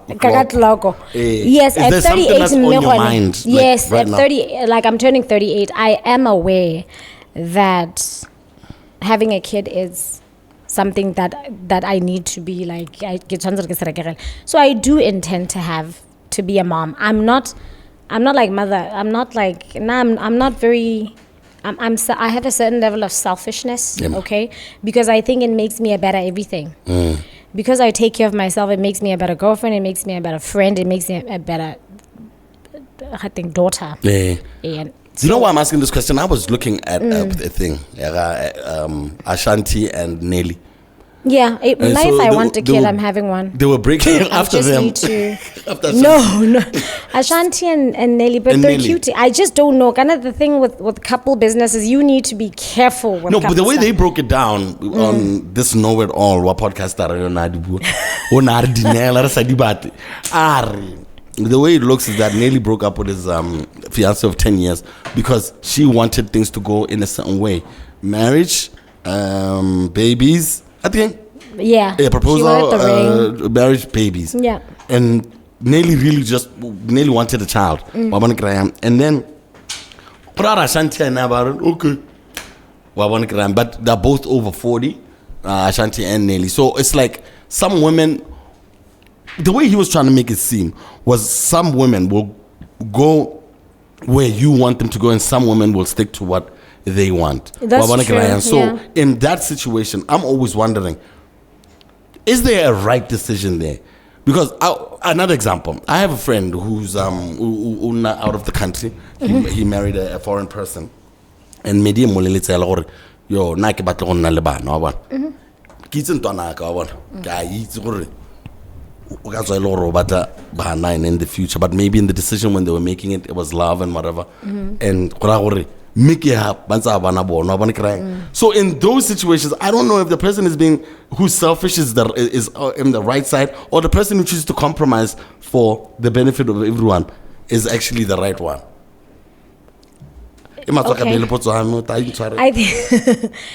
I think with any relationship, both people have to compromise for it to work. Yeah. But there are things that you can compromise and things that you can't. You can't compromise your morals, for example. I can't compromise your integrity. You can't compromise your children if you already have them. That's not a good look. Yeah. But you can, there are negotiables. Negotiables, right? I think a child is such a long-term demanding commitment that if you don't want children, don't have them for another person. Just don't do that. Yeah. Because there's going to be resentment there because you forego certain things. I'm speaking like a mom because maybe I raised my youngest and my friends have kids and I get to see it. You forego so much that you have to want this child. Yeah. If you don't want this child, I would strongly advise that you don't have a child. Yes. So the person who says I want a child and does it is likely to be okay with the sacrifice. It's like petrol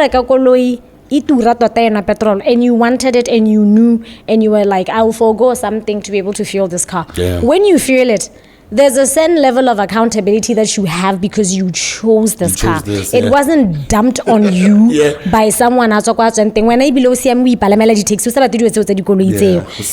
yes. Well, I'm not saying a child is a car. I'm just giving an analogy.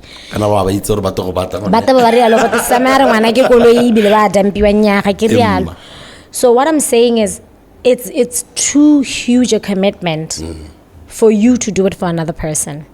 I'm only having a child for myself. Yeah. Yes. I'm willing to compromise. It would be really awesome if my partner, actually, I'm not having a kid with somebody who doesn't want a kid. So I guess we need to agree on that. I'm not having a kid because of another person. That I know. I'm having a child when I know I'm ready to have a child. I'm going through your tweets. It's too much to ask. You are out here. Like you drop jewels. Like niggas will be retweeting. It'll be like 1,000 retweets. It's like, God damn. Those are my people. I love you forever.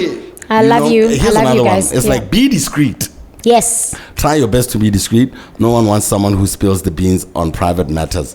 No. And you out here keeping it on the low. Yes. What was that? You believe in keeping it on the low? I believe in keeping your mouth shut, especially if nobody asks. If you are not under oath in court, if you are not in front of like authority where there's consequences to not answering those questions, you have no. People just talk too damn much. People talk too much. You just need to talk less because talking too much about things other people's business gets you in trouble. Yeah. People need to keep quiet. This kissing and telling, that nonsense makes you look immature. This whole thing of disclosing just like business at work, it gets you fired. Now you ain't got no job. Just people need to learn to be quiet. Yeah. I want to ask you about another issue. It was in the newspapers about you. What now? That must have been 20 years ago. You were dating a certain dude. That guy. Yes. And you ended up on the front page of the Midweek Sun. Yeah. So for those who don't remember the story, this dude had a lot of dough. Wow. Here we go again. Oh, sweet Jesus. Oh, homie was moneyed up. I mean, this is some moneyed up behavior that he was doing. So homie was moneyed up. And, okay, you want to tell the story because I'm trying to remember it properly. So you went on holiday. Yeah. We went to New York. And then you came back. Yeah. And then, why are you on the front page? I don't know. I genuinely don't know. They were talking about the fact that I had broken up with my ex-boyfriend and now I'm dating somebody else. That was a whole front page. That's not front page worthy. Really at this point, no se mediating. Yes. So like, why did they put years, I don't know. Did you find out who wrote the story? A guy called... I know the guy. I know the guy. Even when I see him, I know him. Out of what? Why did he do this? Because the story, and how did it affect you? Because it seemed like you were in a triangle. You were in a love triangle. Yeah, they made it seem like I'm dating both guys, or I'm messy, or they just. It didn't say so, but people. I think the headline was misleading.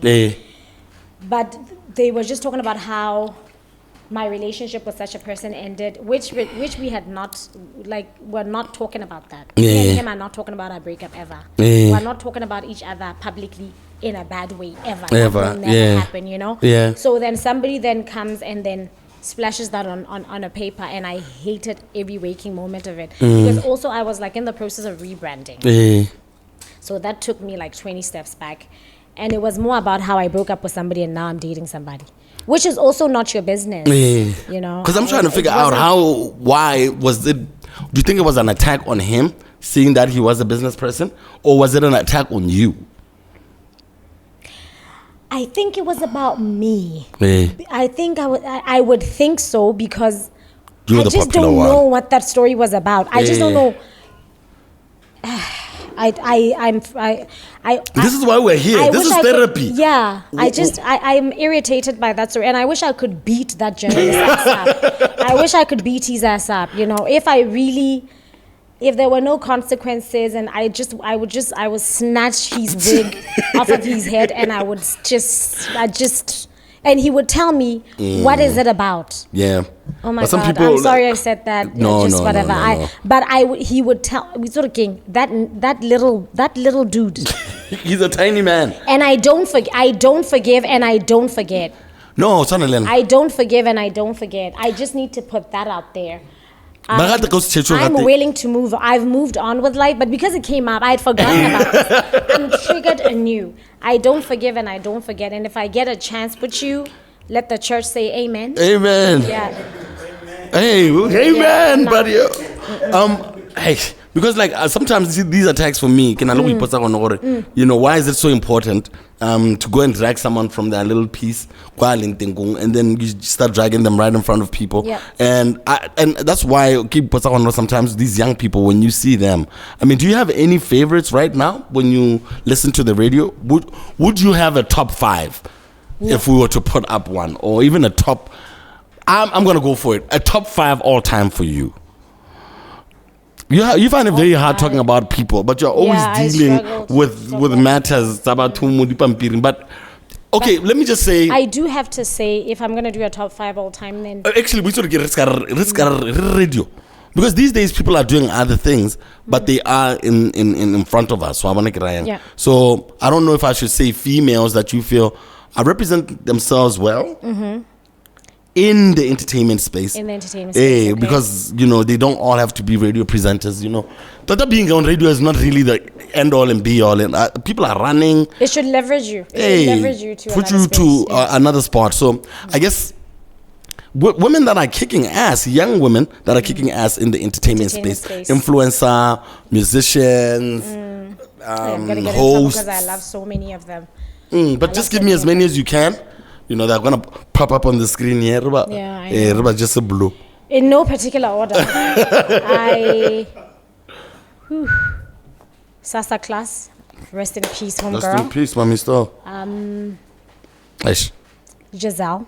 Oh, I really love Giselle on radio. They gave her Icon of the Year more. Yes, I love Giselle on radio. I also think it was because she was on here. She was what? What do you mean? Let's keep going. What happened? I want the Jews. What happened? No, she was on the Podicast. And it was nice that so the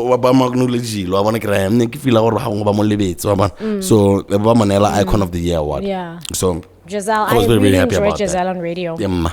And then I did hip hop, and then I did radio. And then let me think. Influencer. Marang Mulusiwa. Marang Mulusiwa has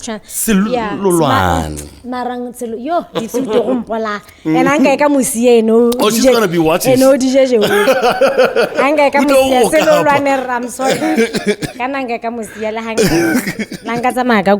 no doubt, man. I think Marang has been able to refresh her brand as a child star. She's been able to keep herself going for such a long time. She's a mom, she's a wife, but she's still very relevant and working very hard. I like that, transition. It's hard to transition, but she's kept it going. No doubt. And I love this next lady because she's been able to cut across what is it called? Generations Yeah. with her music. Chamagel. Oh Lord. Chamagel has been able Yeah. to. Have you seen Chamagel play at a wedding? Yeah, man. Everybody gets up. Everyone is Well, up. she's not for kids. She's not for adults. She's been able to cut across generations. I really love her for that. I'm No a doubt. fan. Even in the legal fraternity, Yes. Oh, Oh no, that would. okay. You guys don't give each other props? We do. I thought not entertainment. Oh, no. Because that's why I kept it you do wear that other hat. You know, Oh, so yes. or maybe there's some ladies that you look up to in that space. But let's wrap up the entertainment ones, and then we can get into like some of the other ones that are not necessarily entertainers. Okay, I can just go on. There's a lady called Mabu Nteta. Okay. Mabu has mentored me for a very long time, and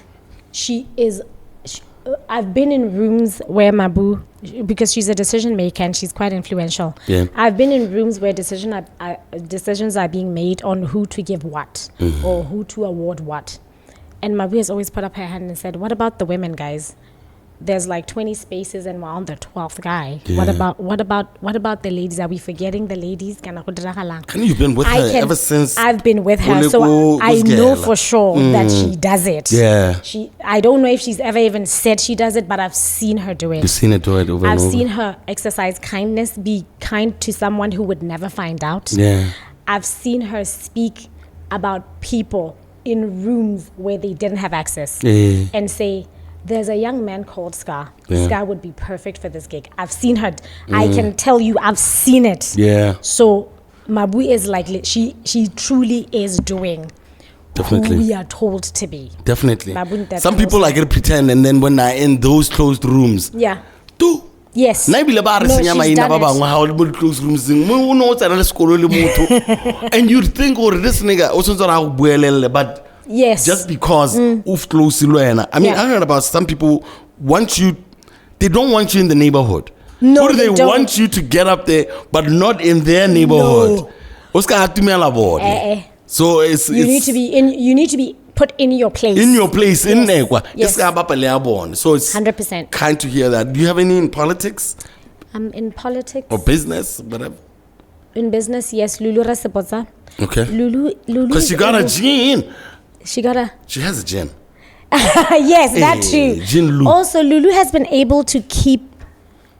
No matter how successful it is, sometimes when women are successful, they become masculine. Yeah. The femininity, because we're women, because we're feminine. We have feminine qualities, and sometimes success requires you to be hard a little bit. Yeah. She's been able to maintain her femininity, Definitely. but be firm, Yeah. get the job done, be successful, stay successful, and she is a lot Definitely. of fun. Yeah.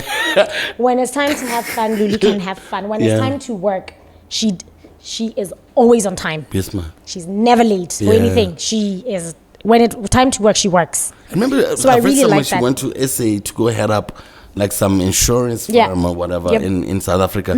So she's still pushing it. 100%. Ka ha a pusha lo wa- e ka thinking, like about the Jin Lu. I don't know how she's able to maintain balance, but she's able to do it so nicely. She's handling it. And I've seen it. And this is not conceptual. This is people I have interacted with and Eh. been in the same room and seen. It's not a concept somewhere in Yeah. a notebook, yes. Ke batho ba mmantot. Ke batho ba nna ke itseng gore they've done it. Do we have anyone else or we reme re ba emise go no? I think let's stop it there. All right. So But there's a lot of women that I love and respect. I love so much of you. Please don't take it any type of way. I wasn't given a chance to prep. there's not enough time. But you did get back on the radio, guy, and had to go Goldman Sachs. On Goldman Sachs, yes. 10,000 small business Wow, initiative radio who is program your producer? on All Black Radio. It was based in Brooklyn, New York, and Yes. targets business people from all over the U.S. Wow. And you were at one point an ambassador of the New American Chamber of Commerce. Yes. So when I was, when I was doing the training, you had to come up with an elective that had nothing to do with practice, with legal work.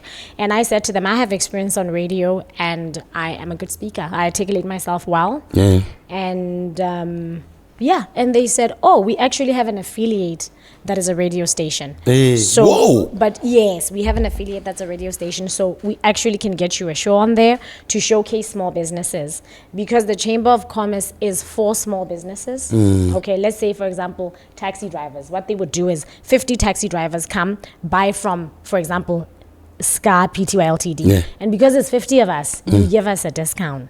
That's kind of like what they subsidized do. because what the Okay. So then I would talk to the small businesses. I'll talk to the chain. Oh, okay. Yes, that's what I did. Oh, these 4 entities. These entities come together. Babangu, we are like liquor stores. So we want bottles of champagne. Everybody wants 1,000 bottles. There's like 100 of us. So the wholesaler gives us a good deal. And so these are the kind of stories. So the other ones, the stories about how their business has changed by being in that group. Damn. So and lobbying for a better discount. If they're not satisfied yet, they're lobbying for a better discount. Okay, so now that you have experience with that, why don't you lobby for that? Because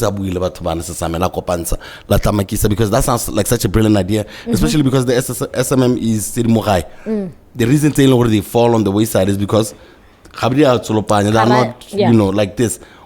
With your relationship, do you have a relationship with the U.S. The Chamber of Commerce? Yes, I do. Yes, then why don't we? I can reach out to them. Try. What do you want from them? We want this. Why can't? Are you? Because I want to hold you accountable for some of the stuff because you have so much experience that you can actually do outside of your everyday work. You don't feel pressure to change the world? No. No, I don't. But I would do what I can. I just don't know what it is that you want me to try. Well, maybe like now where there is a need for, I guess even mentoring, like stuff like that. Where you can actually. I'd be happy to. I'd be happy to share information. I don't gatekeep. I really have had people open themselves and their information and their hearts to me. I have no reason to gatekeep. Oh, man, big up yourselves for hanging out with us. It's totally dope. Sesame's in the house.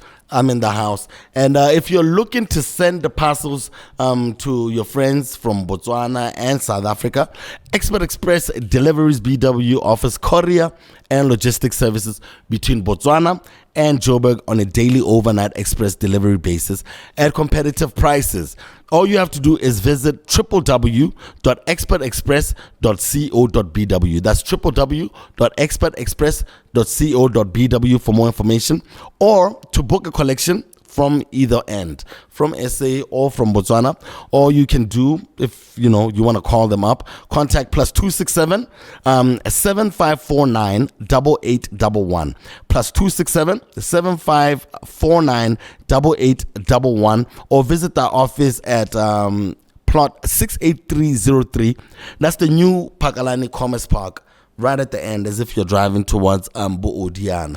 Plot 68303, Unit 1, Pakalani Industrial, and that's where you'll find them. Expert Express Deliveries, BW. Anything, anywhere, on time. Let's get back to Sesame, man. We got to find out some, all of. And Munusi is your middle name. Who gave you that name? My grandmother, when she's old, but you do, like you. Yeah. You take care. Is she still? She's around, I guess. No, she's not. She passed away. She passed in 2022, but I did. You took care of your grandmother. I don't know how much of that story you want to talk about. Mom lived with her, so it was easy to have access to her. My siblings got to see my grandmother. I'm happy because grandmothers, you don't have them for a very long time. But you were tight. Yes, tight. I mean, medications and stuff that she needed. You actually had a time in your day where I knew, but not okay. This chick is not going to be around. She's doing some grandma stuff. Yes, you know what I mean. Absolutely. So, but then and I'm also living some of her prayers. The prayers that she prayed for me. Yeah, for real. Yeah. So grandmothers are that dope. But that's what's crazy. We're all favorites for grandmothers. You can't do wrong. And that she's always trying to kiss me on the lips. Yeah. So why don't you just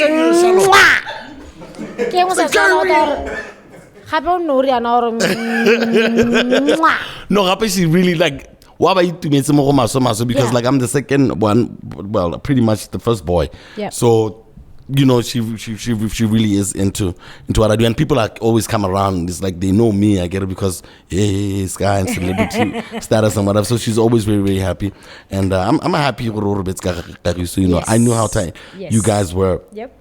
A couple of years ago, at Chez Nicolas, now known as Deja Vu, you crowd foul play because you say your favorite artist walked up to you and said some mean words. What if he's ring? I didn't mention his name on the post. And we sort of king. I didn't mention his Levadi. I confide in you. I remember when you told me, and I don't know, man. Everyone was just working out. Where's Deja Vu? I'm sorry, I don't know if I've been. Where is it? Oh, the one. CBD. Oh, I'm so sorry. Don't apologize. It's turned into something else. God. Nearly Jesse's Bistro. Oh, you went for the food. Jesse's Bistro was next door, and then they say Nicola here, where it's now Deja Vu. Okay, I've never been to Deja Vu. I'm so above sorry, Nathan Zivo. Yeah, okay, I get it. Yes, it was there. She had a dress shop called Zivo downstairs. And I sold it. Look at that light flag, sir. And above Zivo. And then I got it. And now you get it. Yeah. Yes. So I went to Baton. I had not revealed the name. Anyway, so I went to the show because I liked his song, the one with Yao. Roll Up Man. Yes, I like that song. So I wanted to see him perform that song. So I'm excited because I'm like, oh, this is such a dope song. I think you introduced me to. I think you sent me the song. You introduced me to the song. I'm like, this is a dope song. Then I found out he's going to be performing. Then I went there to listen to the song. I think I was knocking off. I was with a friend. I don't remember who. And then after I'm like, yo, dude, that is such a dope song. I really like that song. And he said something that wasn't very nice. What did he say? I can't say it here. No, we have even my nephew knows there's an 18. I can't say, I can't. That 18 over there. He responded. He wasn't very nice. Those things. He wasn't very nice, but also. My nephew's like, I can't watch it, Uncle Tato. There's an 18 over there. But it's true. So it has to have Shemli 13, he can't watch. Oh, God, it's over. So I'm going to try. He wasn't very nice. He wasn't nice at all. But also, I really hope he answers. That's report on him. But what are you going to say to him though? Because, like I said, but I'm not like resentful. But I didn't like the way he spoke to me. No, you don't have to be resentful. Like sometimes these things are like You're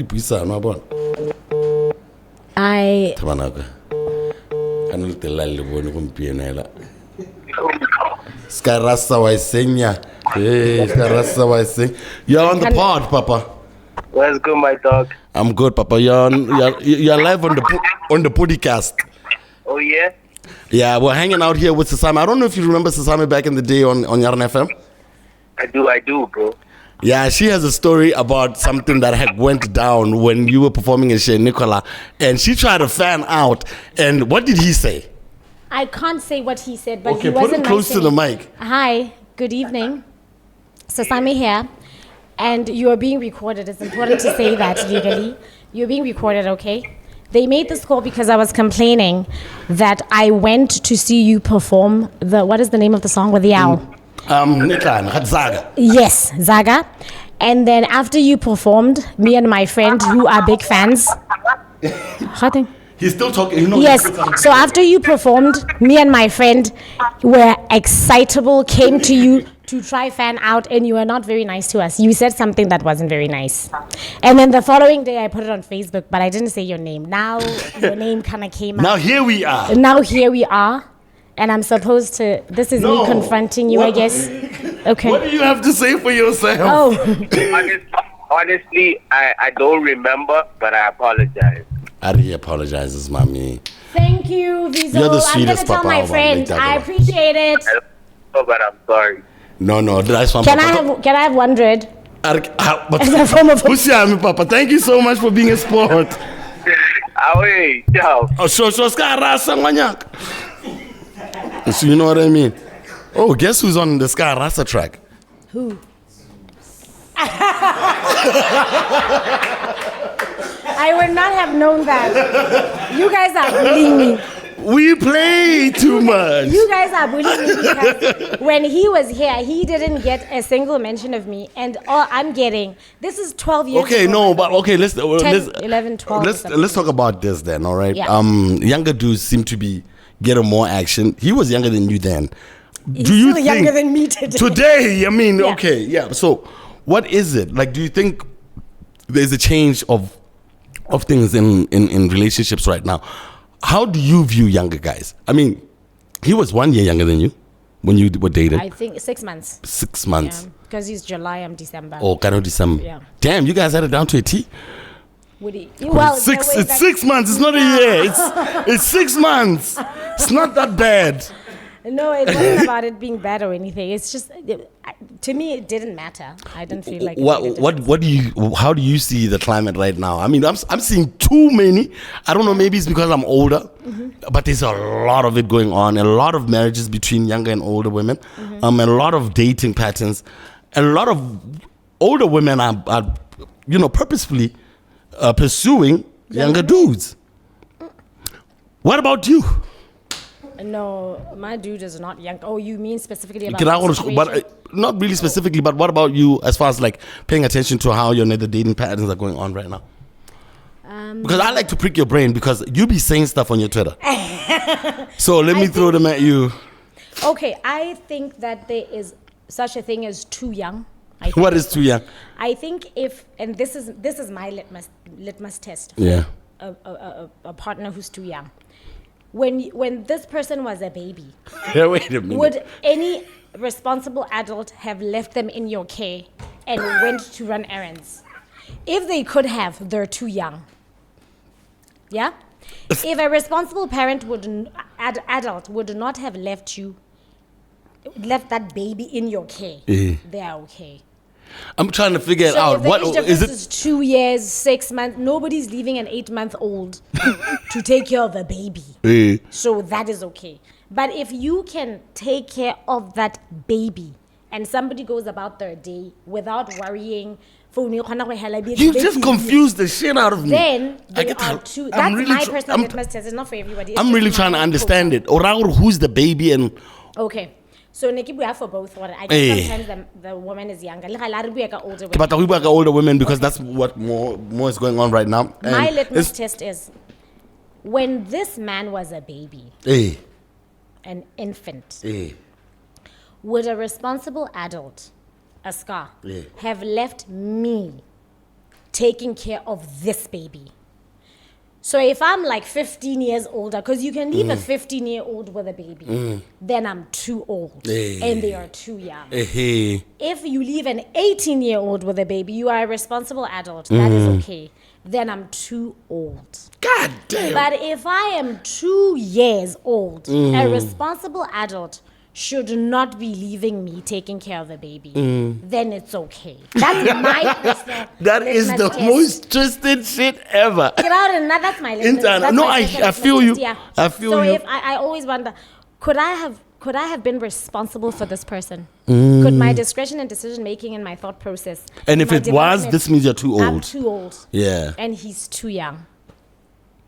That's my litmus test. I don't know about everything. Hey, man, I thought that. I know what you think. Hey, man, hey, wona. It had that guy. Hore, hi lore. Wena, monna. Mosadi yo nang le maikarabelo. A o ka ba togetse mosadi yo. Le ngwana. And if the answer is yes, this means what ngwana mosadi o motona. It's too young for you. Too young for this woman. You are fully developed by the time they couldn't even feed themselves. Yes, couldn't sit nothing. You are just too old. God damn. That's my litmus test. Me, ha gona motho o eleng gore na le makakira o ka togela ngwana o 3 years old, ngwana o 2 years old, ngwana o 1 year. Ha gona motho o nang le tlhaloganyo ka ireng yalo. So then if I'm 40 and he's 37, I'd consider it. So it plays on both ends. What is the breaking point then? Because some niggas is 40 years older, some people are born about 20 years older. True. And I mean, I can't see myself dating in 2000. An 18-year-old. That's like, what do we even talk about? It's like the dating climate in Botswana, because there was a homie that I was talking to the other day who was, we know him, Loose Boy. Yes. That's my big bro, man. Like, I love that man to death. I love him too. He's such a legit guy. You know what I mean? But the wires are still loose. So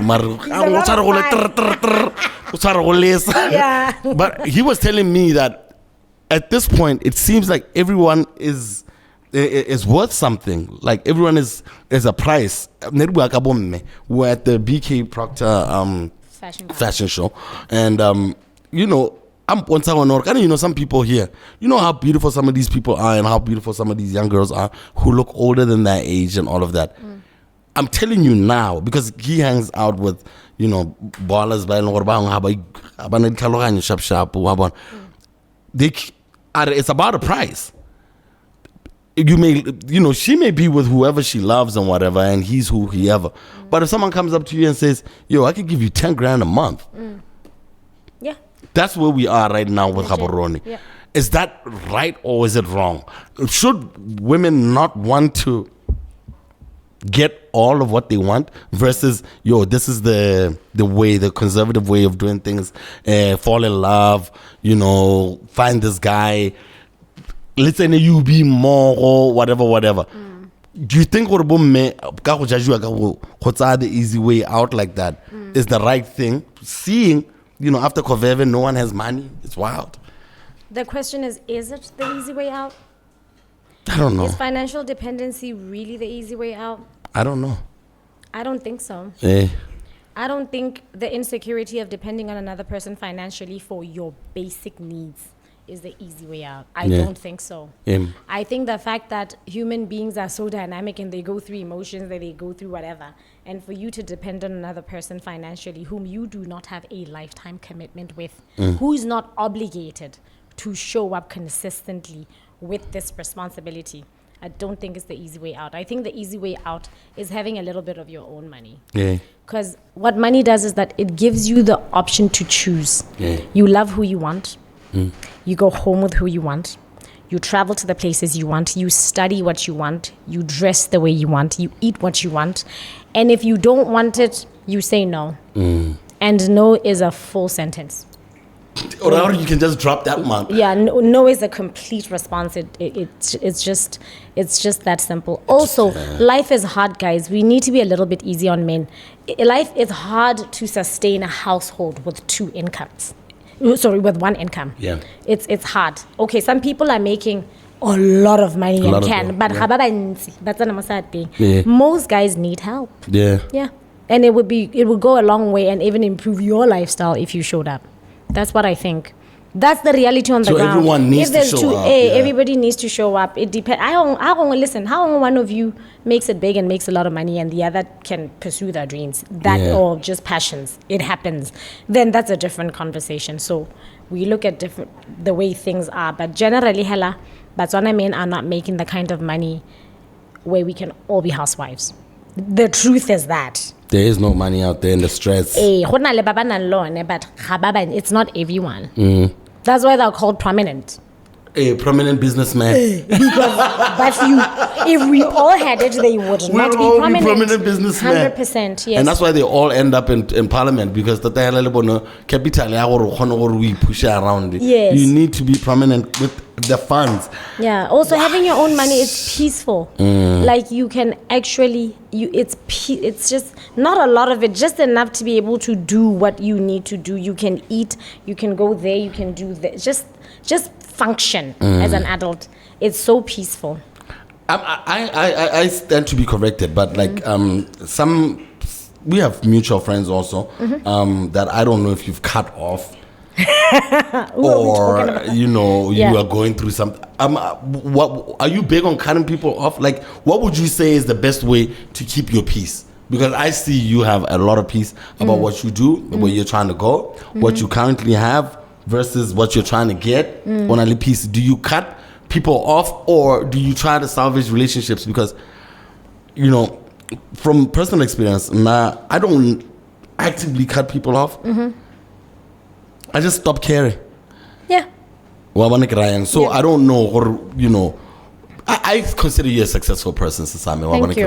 Thank you, friend. I know you ticked off a lot of your goals. You know what I mean? Yeah. So what would you say? Is it safer to just say, yo, okay, the grass and the tree grew up from the same spot, but we're not all gonna hit the same height? Yeah. And then they better bet you like or I get a dog, or what is your modus operandi? Okay, well, there are people who harass you and just won't leave you alone. then you have to block them actively to keep them away physically from you. That those, but they're lunatics. Now you need to keep lunatics away either through the law or blocking of. You need to be aggressive. And then there are those people who you relate with people for who they are and what they give. Let me give you an example. Maybe I'm not a very reliable friend. Or maybe I talk too much. I'm telling everybody your business. However, I give fantastic financial advice. When it comes to money, I am so amazing that I can take your finances and help you put them together in 2 months. So what you then do is you stop telling me your business and stop hanging out with me in an environment like this where people are chilling. And then you meet me for financial advice. And then that's what you do. Because then if I'm the best person to advise you on finances and you've seen the most progress and then you cut me off because I told you your business, yes, you can because I violated you. But if I'm the best in the country or in the region, why would you let that go? And then you have people who let's say you pray together, they're believers, and when you pray with them you feel more spiritually in tune and whatever. However, they're very judgmental, and they are married and you're still out here dating, so they tend to judge you about your dating life. So you don't talk about the dating life, and then you meet them, you pray, you get spiritually in tune, you share scriptures, and then you let them go. That's what I do. That's what I've learned to do. Unless you're a lunatic and you won't let me go, then I don't have to let you. Have you had lunatics? Do you have people who stalk you and stuff? Yes. Because I know you live alone, and that's always like another thing saying, especially for a young woman in Gabs. How safe is it to be by yourself? Well, it's a gated community. It's a gated community now. It's a gated community with security. I also have guy neighbors are the best things. I also have guy neighbors who live by themselves too. I usually tend to form allegiances with my neighbors wherever I am. I make sure that I can always call anyone for anything. I've never had an incident where I've had to, but I know it is available when I need it. They've called me too when they were having more domestic situations. Oh, he's trying to hit her. No. Oh, she's trying to hit him. Who's trying to go to jail? You know what? It's not easy for a black man in domestic situations, so I'm gonna leave that alone. But what I'm saying is I form allegiances wherever I am. Even if it's a piece of land I'm interested in or whatever, or we're buying with friends and what, I make sure it still works. You talk to the neighbors, you talk to people.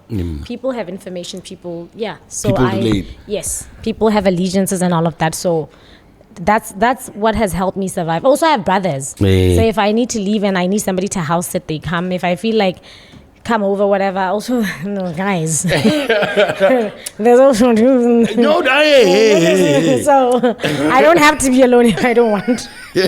No, because you can make your own choices. But but seriously though, they're not harassing you about marriage. Kuradi said. Mom and dad don't, to be honest. It's just it's usually random people who say. How do they ask it? Oh Lord. Kana, what's wrong with you? Aren't you married yet?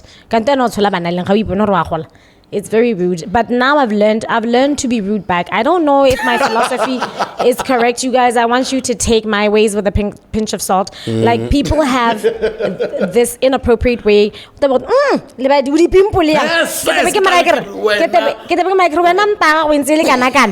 I just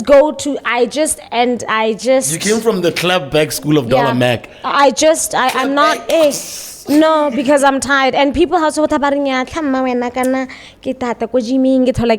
like, yeah, it's uncomfortable, isn't it?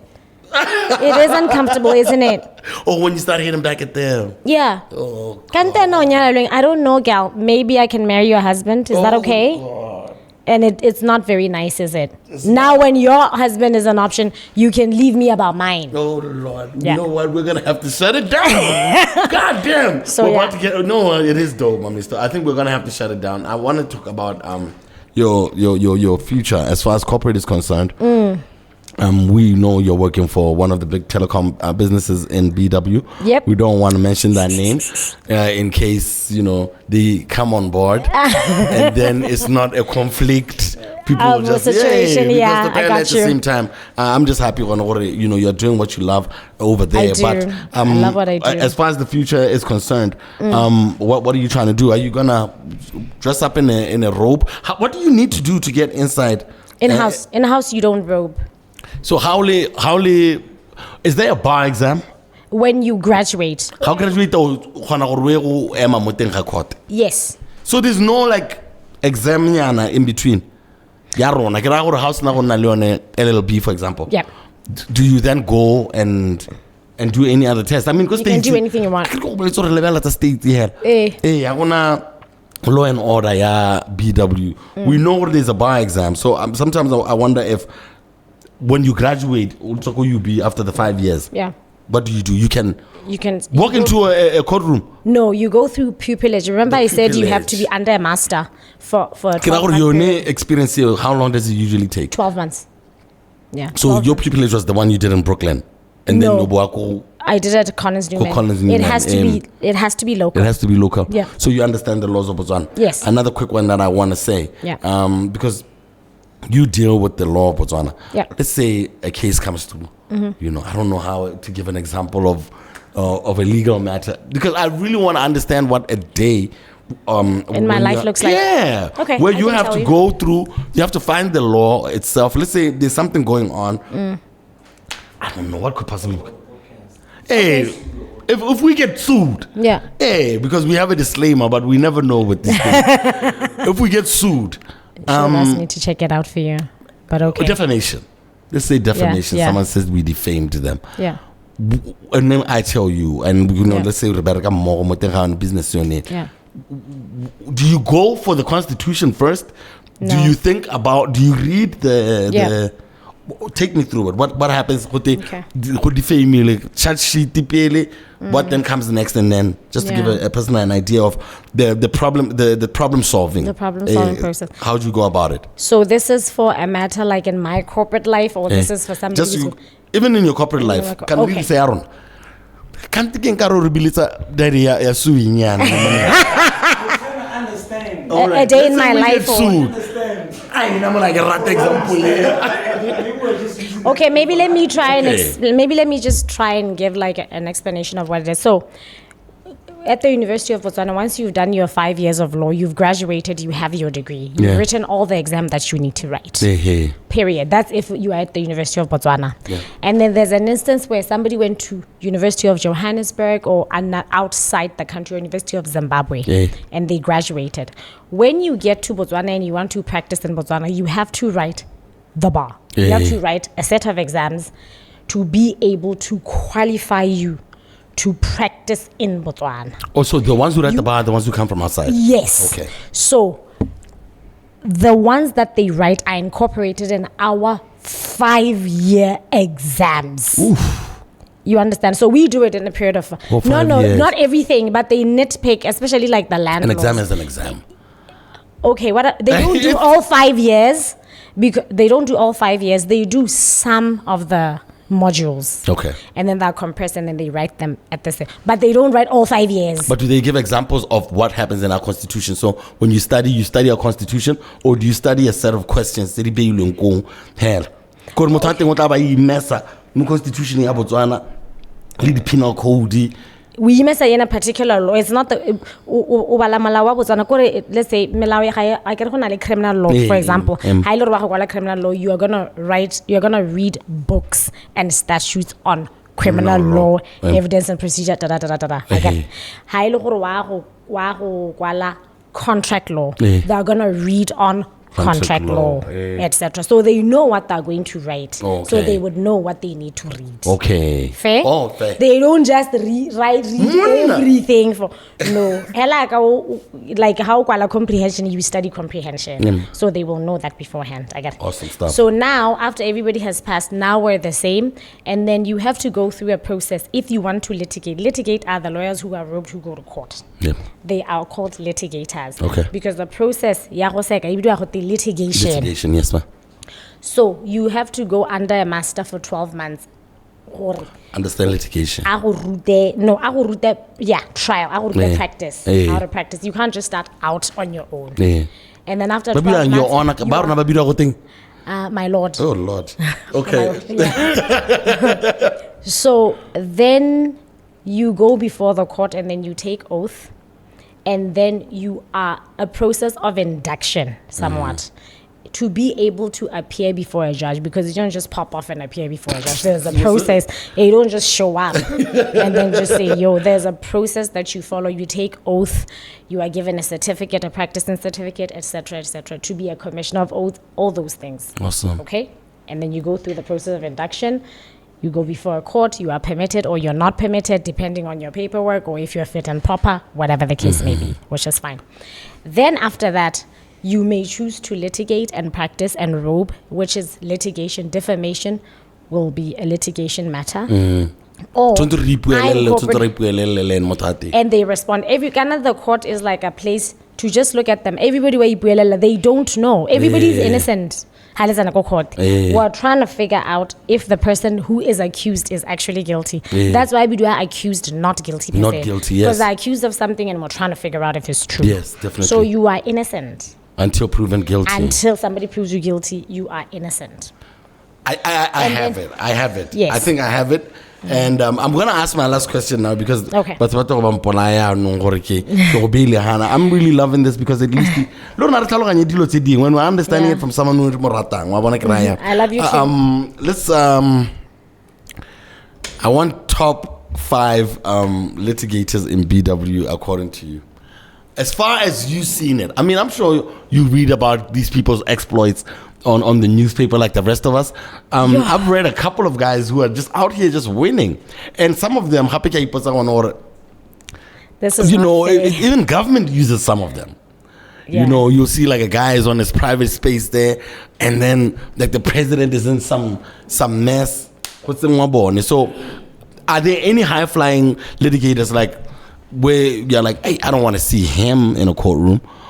Even in the community, not you. Not you. I mean, like, urban legends. The ones that it's like, yo, this dude, let's just give them the flowers. Who's going to give them the flowers? I'm just going to, it's just going to seem like I'm monotonous because it's just going to be Park Staffer. It's just going to be Neil Armstrong. It's going to be, but I will mention young ones that I find. I think Batswana was pretty amazing. Yeah. I think Bakos. Okay. Is pretty, and he's really young. He's a lecturer. Bakos is pretty awesome. Yeah. Nodding. One of our dudes in production knows him. Yeah. I need to mention a female. I think Dineompo Magati is pretty awesome. Awesome stuff. I should have mentioned more women. Yeah, no, it's a patriarchal society. You said it yourself, mommy. Dineo is really good. Dineo is really, really awesome as well. Yes. Awesome She's stuff. Very good. I am so happy. At least you really an idea of what's going on, because ultimately, these people. Remonte is really good, and he loves it. Like he loves it. Remonte is really good. Yeah. Where else are you gonna get a top 5 of the best litigators in BW? Well, in my opinion, it's the only one that matters. Thank you. Because Thank you so much. And this is our 30th episode, our season finale. I just wanted to share it with a friend.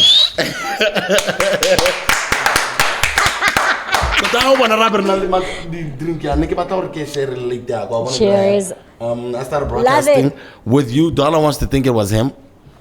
Dollar's always thinking everything is about him. I don't know what's wrong with him.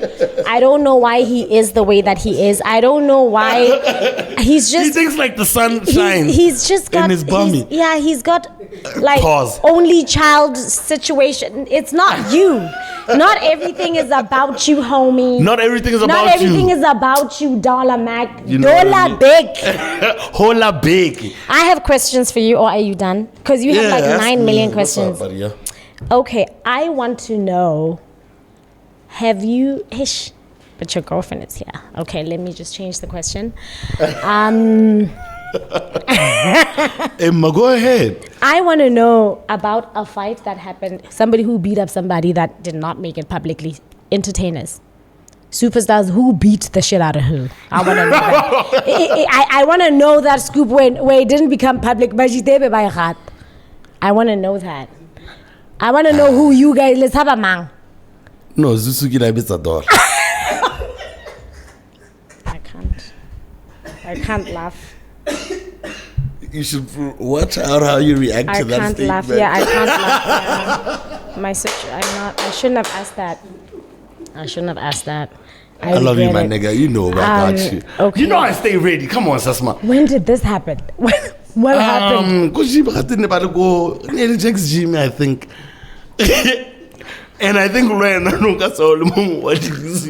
was the reason why. No, you were not the reason. There was another reason. But you know, the crazy thing is how Kosi tells the fight. Well, he's going to beat me for telling this story. What happened? I don't know about this story. No, Arukami just rocked up and it's like, went on. What was He was wearing a sweater. And he covered his head. After he covered his head, he didn't see a thing. I think they were going to get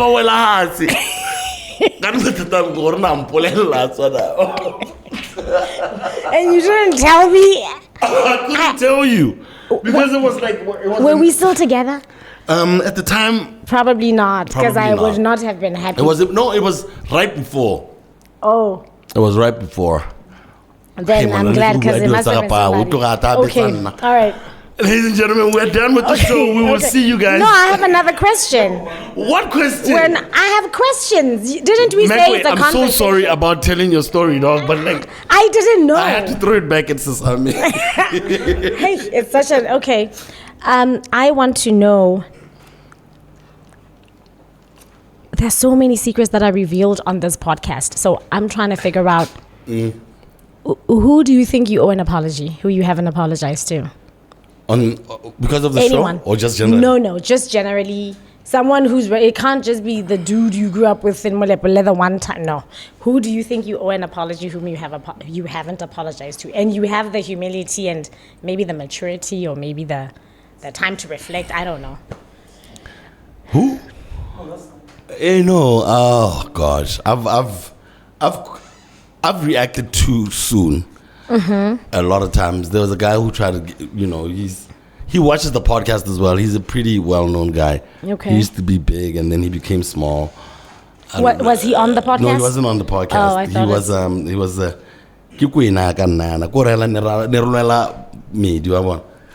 and then it became guguru, and then he didn't deserve it. Guy? Is it the Facebook status guy?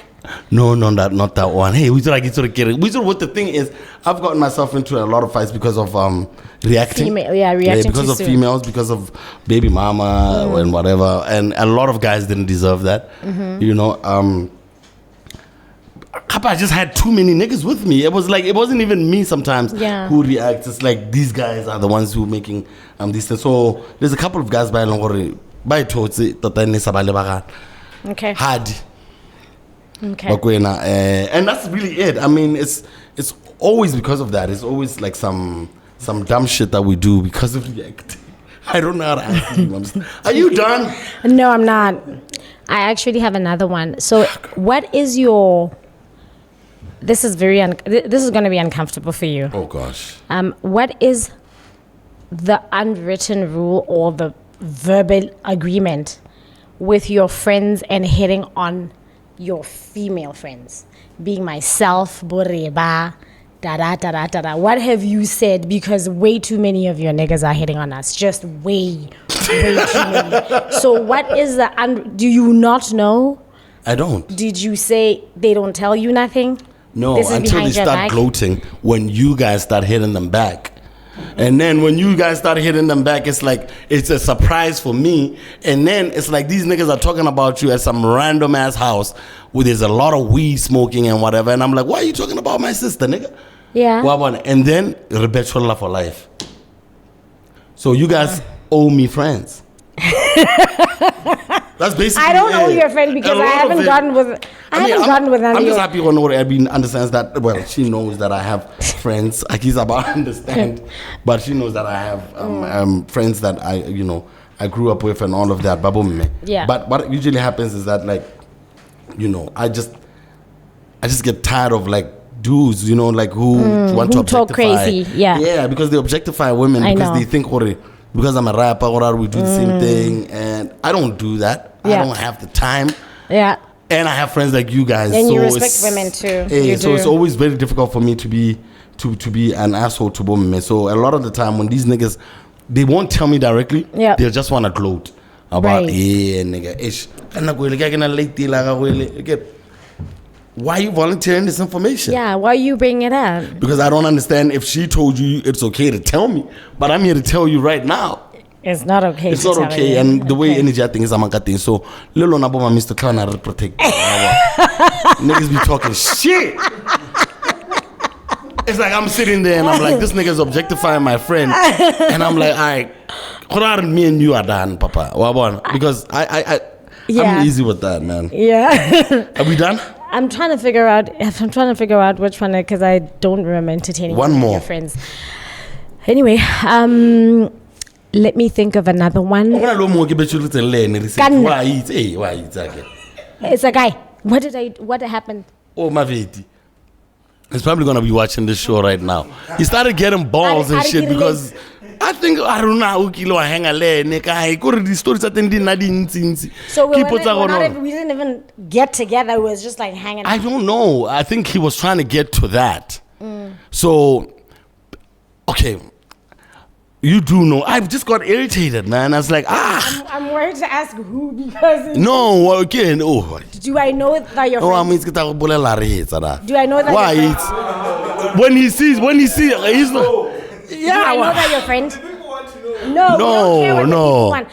Am I believing? he's not famous. I have you. Ke motho a modimo Yeah, hela. no way. Ke motho a modimo hela. Does his name start? No. Okay, I'm just trying to figure out if do I know that your friend? Because I don't know. No. Have You know what they any of your do? friends. You know what they do? So-called friends. Even though we're wrapping this up, this is the last question, right? What they do is, you guys pop up on my socials and shit, and then you come and like, and then I comment, and then Rabu and whatever, and then niggas jump on there, and then what are they tap, and then this nigga usually talks to Caesar. What are they because I'm not gonna be an asshole to my friends and whatever. And then I started realizing, this is a pattern. Next thing I mean, I've broken up with so many of these so-called friends because of the way I know they objectify women. They see you, but then they go and have wet dreams about you when they get home, and it's like, this fucking perv. And it's like, lady, now get some my lady suck man. What? Don't die. So that's what my problem is. It's like, if you niggas are perving over women I'm around, and you know I have aunts and stuff, I have aunts, I have cousins, I don't stand that shit. I know. I don't stand pervs, my nigga. So that's it. Oh, that's funny. Why does he keep the secret? If there is. Okay. If. Is it me? Yeah, he did talk some shit about you. Can I have a first name? Because I'd be able to know for sure. Nah, let's not. No. Okay. Okay, that's cool.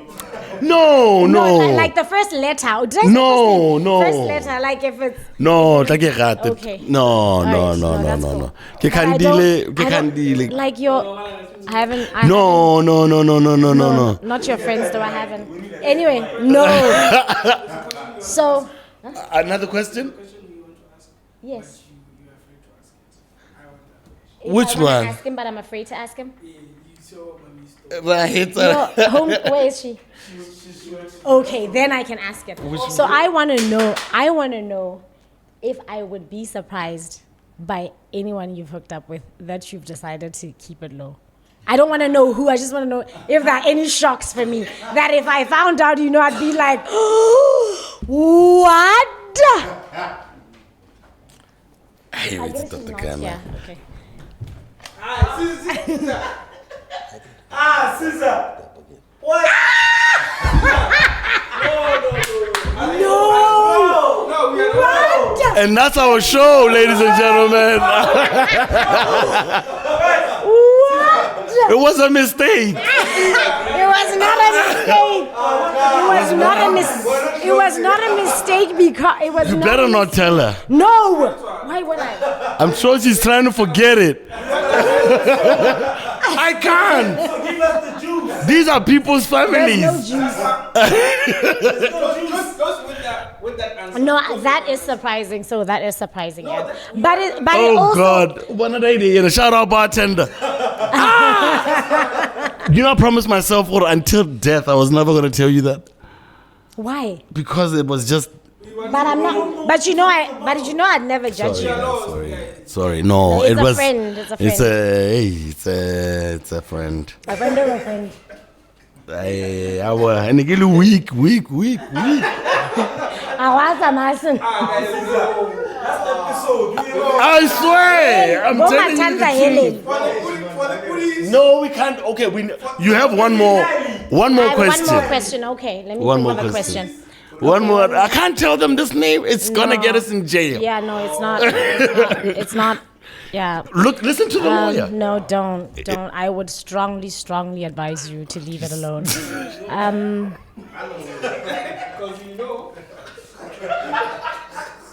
I know. Hey, So let me think. can't believe I told you this shit. It doesn't matter. I'm No, over it like though. that. It's not that deep. So let me think of another question. What have you seen? Yeah. Yeah. Okay. What have you seen to be the most? Okay. What is the most difficult demon? Demon, I mean like a vice, like a very, just like a demon that you have had to deal with, and people who are as gifted as you have had to struggle with because of the gift, the double-edged sword of the gift. Because of the the gift. other side, yeah. Being very Okay. gifted, being very skilled, being very, what has been, and nobody would know it until they have it. Until they have it, Yeah. yeah. There was someone who spoke about it before. I was in like some idea. Hey, never been a panel discussion in FNB. Woo woo. Oh, 30 dollars. And to me, they asked to me about the imposter syndrome.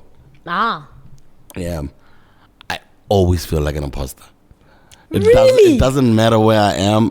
Even when I'm about to start this show, I don't believe I'm the one doing it. I don't know why I should be the one doing it. I don't understand how I became the one who's doing it. But every single time shit ends, it's like even with recording, it's like, yo, am I really supposed to be here? yeah. Is it as amazing Hey, as I would am I like for really it to dressed be? for the? Am I Am I okay? doing- yeah, Okay, like that yeah. thing. So I have like chronic imposter syndrome. Yep. Where sometimes I don't even want to be in places. Yeah. You know. Got you. I've seen that. Okay, it's getting me emotional and shit. Okay. Yeah, You it's can fucking be me emo. up. Is And it I don't allowed wanna to be emo? I think Yeah, so. but it just messes with me and it makes other people uncomfortable. Mm-hmm. In that they feel okay, it's like, oh God, you think you're all Yeah, that, yeah. so you don't want to be around people. Why don't you want to leave the house? Yeah. Why do you always? And then when you do leave the house, there people are again asking you questions, Mm-hmm. Yeah. and they're not even trying to figure out what day you're having or whatever. Yeah. But when poster about them, I know God has given me so many abilities. Yeah. That's why when I don't even know what they're reacting to Yes. outside a building, it's like, oh, Of Caesar. them, yeah. It's like, okay, what is he reacting to? What is that one? And so I guess it's also being in this thing this long. You don't know what the fuck people want. Yeah. You know, and it's gonna end up looking like, oh, I nagana or senganga. Nigga, I just don't know what you want. You're in my face. There's a speaker right here. Doom, doom, doom, doom. You're screaming and you're spitting in my ear, dog. Yeah. What are we talking about? You know. So yeah, but at the same time, I know I'm not a victim. Yeah. I chose this shit. Yeah. So this is why I'm doing it. And a person that I look up to a lot, getting Fresh. Because Yeah. Fresh will always have a smile for anyone. You know what I mean? So, yeah, that's one thing that people don't understand. A lot of your biggest and your most talented people don't believe it. That's them until they're actively doing it on stage. Yeah. While you're waiting on the sidelines like this. Yeah. People And that's if you really, really are about that shit. Yeah. If you're not nervous before you get on stage, I don't know about you. Not nervous enough to like shake, but nerves. Like, what Nerves, shit? yeah. What am I Jitters, gonna do? What am I? yeah. All right, I know what I'm gonna do, but am I gonna pull it off? And then while you're pulling it off, that's when. Come on. So yeah, that's it.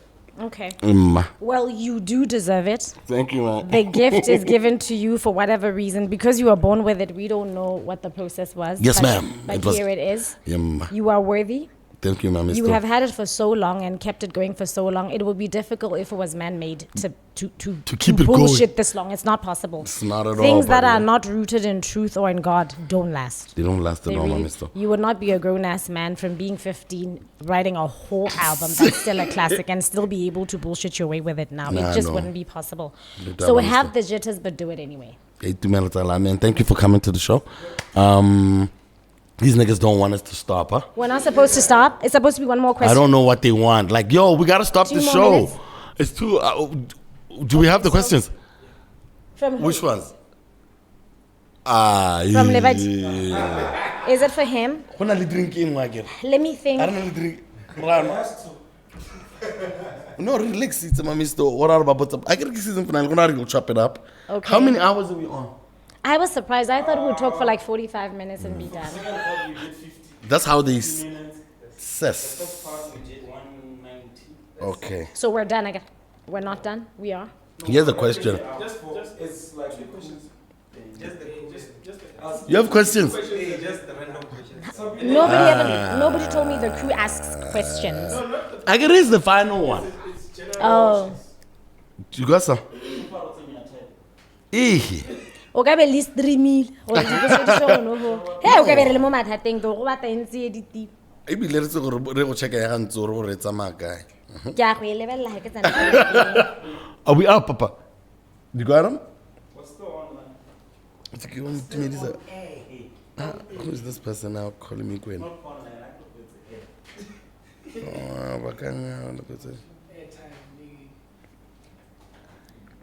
These niggas want to know your business. Ga how am I ke itse gape ba di kwala. You want to know mine?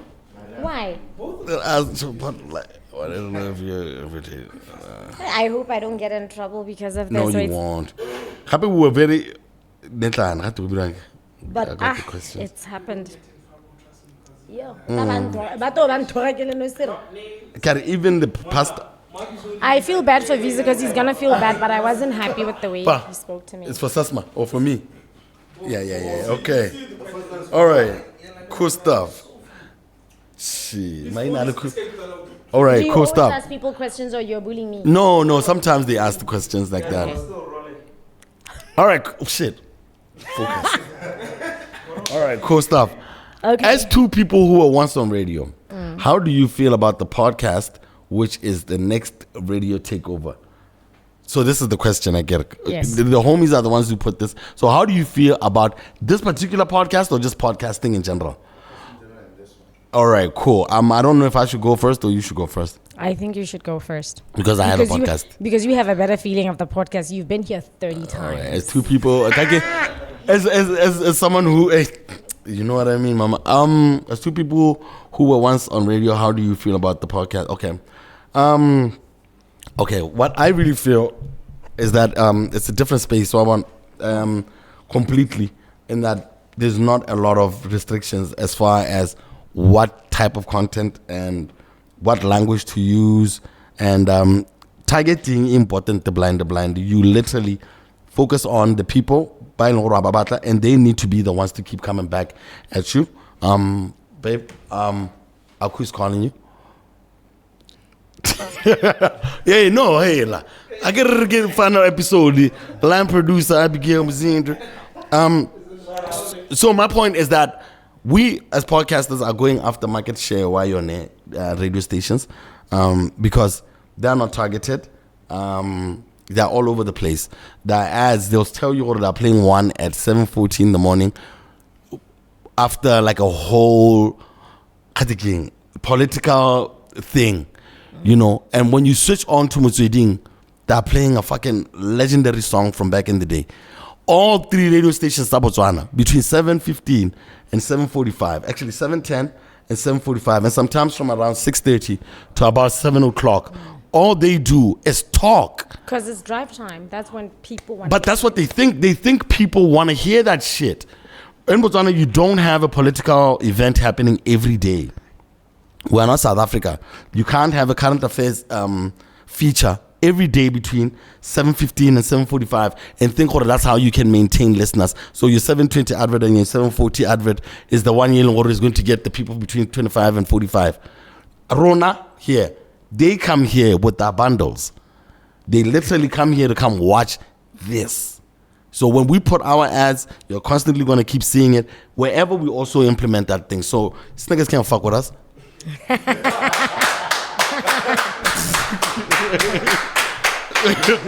That's the first one. I don't know. You like podcasts? No, I mean, because I'm in the thing. I get them, Mr. Yes. They can't touch us. I have been waiting for a way for radio to also be visual. So that is the one thing about podcasts that I enjoyed, because a lot of radio left a lot to the imagination. It's very nice. You can see chemistry. I know you can hear it on radio, but you can really see chemistry when two people are vibing. Yeah. You can absolutely see that these people genuinely love what they do. You can actually see somebody choke up. Yeah. You can see somebody hold back laughter, which on radio you can switch off the mic and get away with it. Yeah. So it's been able to give us the theatrics and also put the radio element to it. It's more freedom. There's so many different personalities. There's so many subject matters. I have been waiting for this. Also, the internet is becoming more available. Yeah. So I really love this. It's been also, we will have superstars now because people will be recognizable. Yeah. Ghana on radio, until somebody says something, you don't recognize them. They'll be recognizable. I love it. Shout out Juice 2.0, man. Shout out our homie. People think like the podcasting situation is, yo, man, I love people who are doing that thing. Yes. From 20th Avenue 100%. to all of them. Like, even our boy, Eyes on Brandon.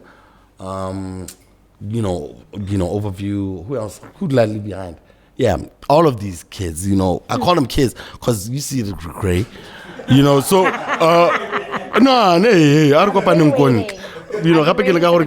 something from Botswana. So the second one is, the second one is, can you be our co-host? Co-host for what?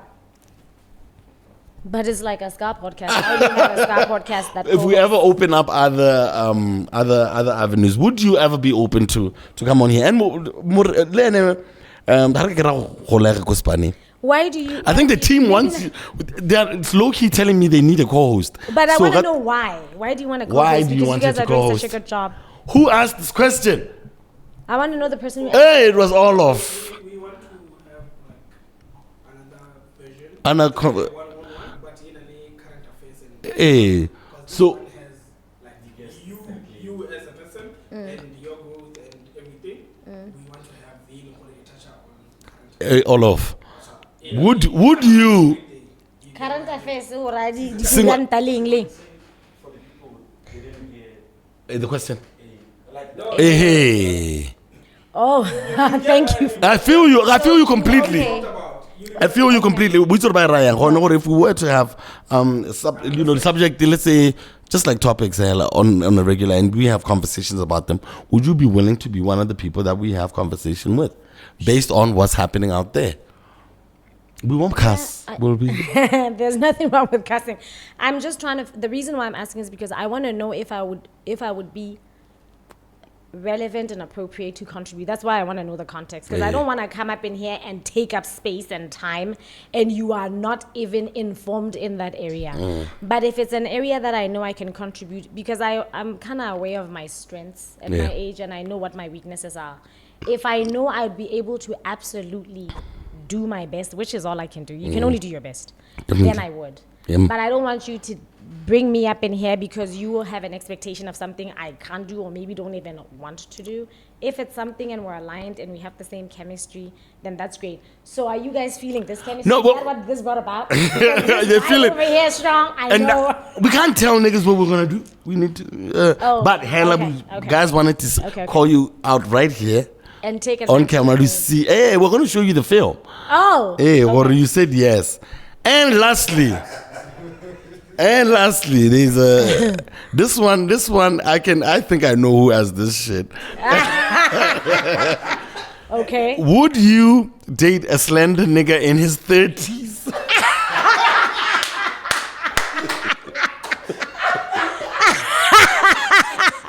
Would you date a slender It'd be your own niggas. It'd be your own niggas. There's only one. You can see him. He's right there. I'm not even looking at. But you can see him. These niggas. We came in together. Shame, and he can cook. Would I date a slender nigga in his 30s? My guess is 30s. You know you're too young. You were 8 when he was born. Yes. So my guess is you probably feel like you're too young. That's why you're calling it 30s. Ooh. You know you're too young. Boom. Otherwise, you would have said, would you date a 31-year or would you date you now know I'm going to feel you're too young. That's why you are like meandering with the age. And then...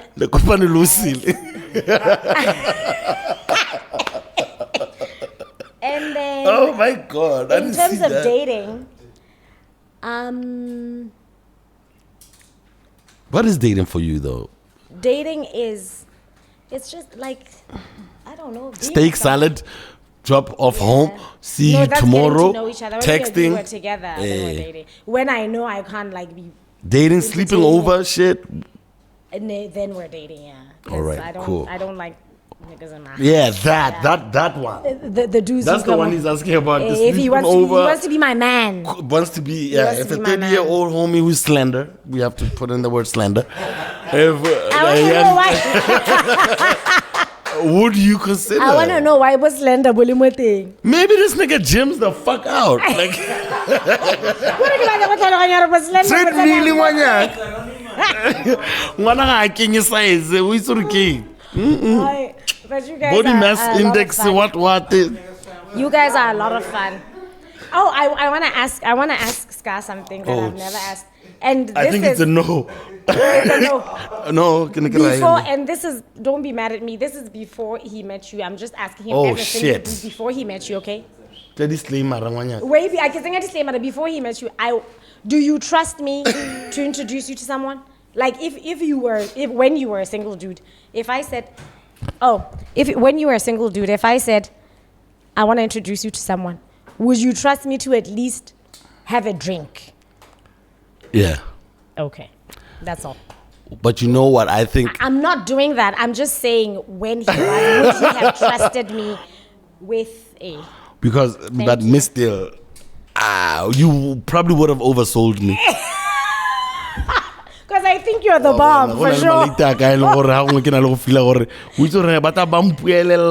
Hey, that.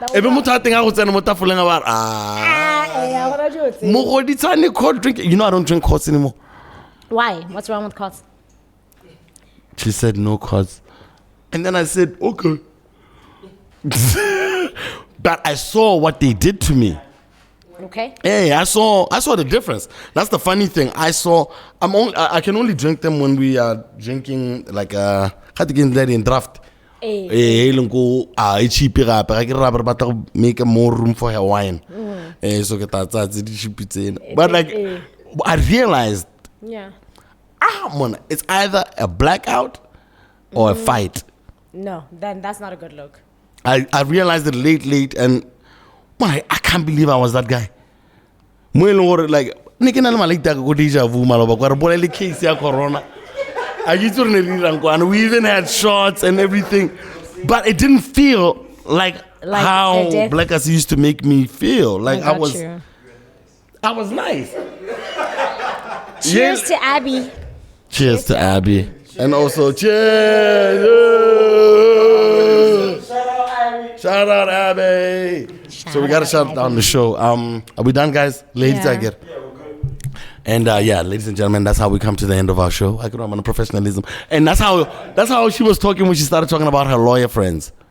You know how you used to calm like this, you know. And I think my lawyer friends. Yeah, I like that, Mami Sto, and I really appreciate you coming through and hanging out with us. And December, I don't know who you're gonna party with, but we wish you a happy birthday, Kopiluko. Yeah, who do you hang out with? Party. My mom is the 31st, God. I know. And I only partied with her last year. Was it? Yeah, last year. I don't don't know if I'm gonna party. Like I'm saying, I'm skeletal skill, so I don't know if I'm gonna party, but I'm going to celebrate even if it's after the fact. I'm gonna celebrate my birthday. I don't play those games. We'll try and make sure we get you a gift. Okay, righty. Awesome stuff, my mister. Thank you so much. Thank you. Yeah, ladies and gentlemen. Nice to meet you guys. You're so awesome. Awesome stuff. Guys, give her a round of applause, guys. Thank you. Happy 30th episode. Happy 30th. And yo, man, that's how we're shutting it down. Shout out to the whole team, man. We have a spectacular team. Before I break it down. Yeah, you know what I mean? Like, how about that good looking brothers? Like, yo, we'll take your chick. But anyhow, shout out to my boy Bakang, aka Jonas. He's yo, big up, Papa. Our 30s. You know what I mean? We also got my boy, Laurel Smith in the house. We got, know what I mean? We got Mutusi in the house. Our very own chef. We got Solomon in the house as well. Sol is gone there. Pa, can I our new member Lina? Which one are you gonna go with? Unless maybe you don't want the streets. Oh my God, they're gonna know. Primo Short Kids is in the house as well. Primo Short Kids. And together they are local media. Local. Why you don't mix gin. Shout out Bartender as well. Bartender. And Saul. We love you, Papa Ko Lintengwana, and also our team from Horizon Brand, Miss Abby Muzenda, our line producer, no doubt, and Millie Beleme, our producer, our content producer. She's writing her exams right now. Renee Vive, our makeup artist. She didn't come today, my own makeup. The day I did come, she does. And our clothes. BK Proctor. Go BK. Can it get worse? You want to see the underpaint? You know what I mean? Shout out to also our guys over the code. I have so many kicks at home. Nigga. The fresh. Shout out BK Proctor. Shout out the code for keeping a brother fresh. And of course Vortex Lounge for making us look this beautiful. This is a very nice lounge. You know what I mean? And a lot of people have been talking about how beautiful this one is. And we really appreciate that, and we're going to keep it tight for the second season as well. Shout out Showcase as well for all of the great meals that they put us on. Remember, their Wednesday cocktails are still going on even during the festive season. And also, where we all started at, man, shout out Stay Well Hotels, you know?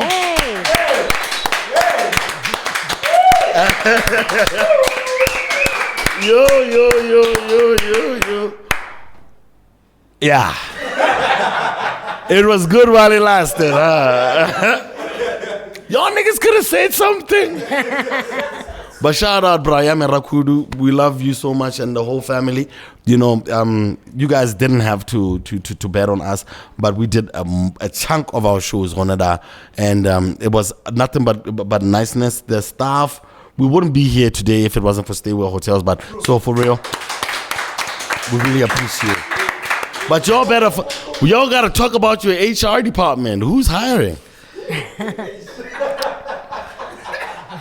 Come on, my show, nigga. Who's going to kick me out of my show? Come on, man.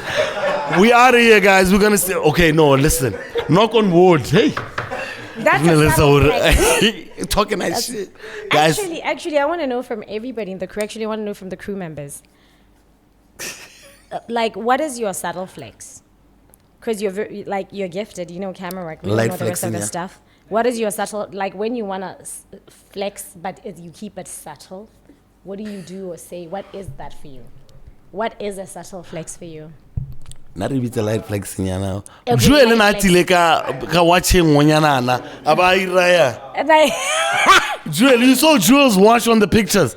Yeah. That thing is apparently 2 million. The what? The AP Yaga Jewel on the It's cover. 2 million what? I think it's a 200,000 US. Hela. Hey. That's the watch that Jewel was wearing. That's a light flex. So I don't know when you say we. That's a no. That's a. No, I'm saying that. I ain't sitting in here. What? 2 meters. Yeah, and with his range his outside, wrist. nigga. So you really can't be asking us that. Our light flex is that camera. Colonel, yeah. I know that, yeah. And the sand, yeah. And the puppy. And the shirt. And the puppy. And you coming to our final show, okay? Yeah. That's our life flex. Ladies and gentlemen, that's our show. We'll see you next year. Peace.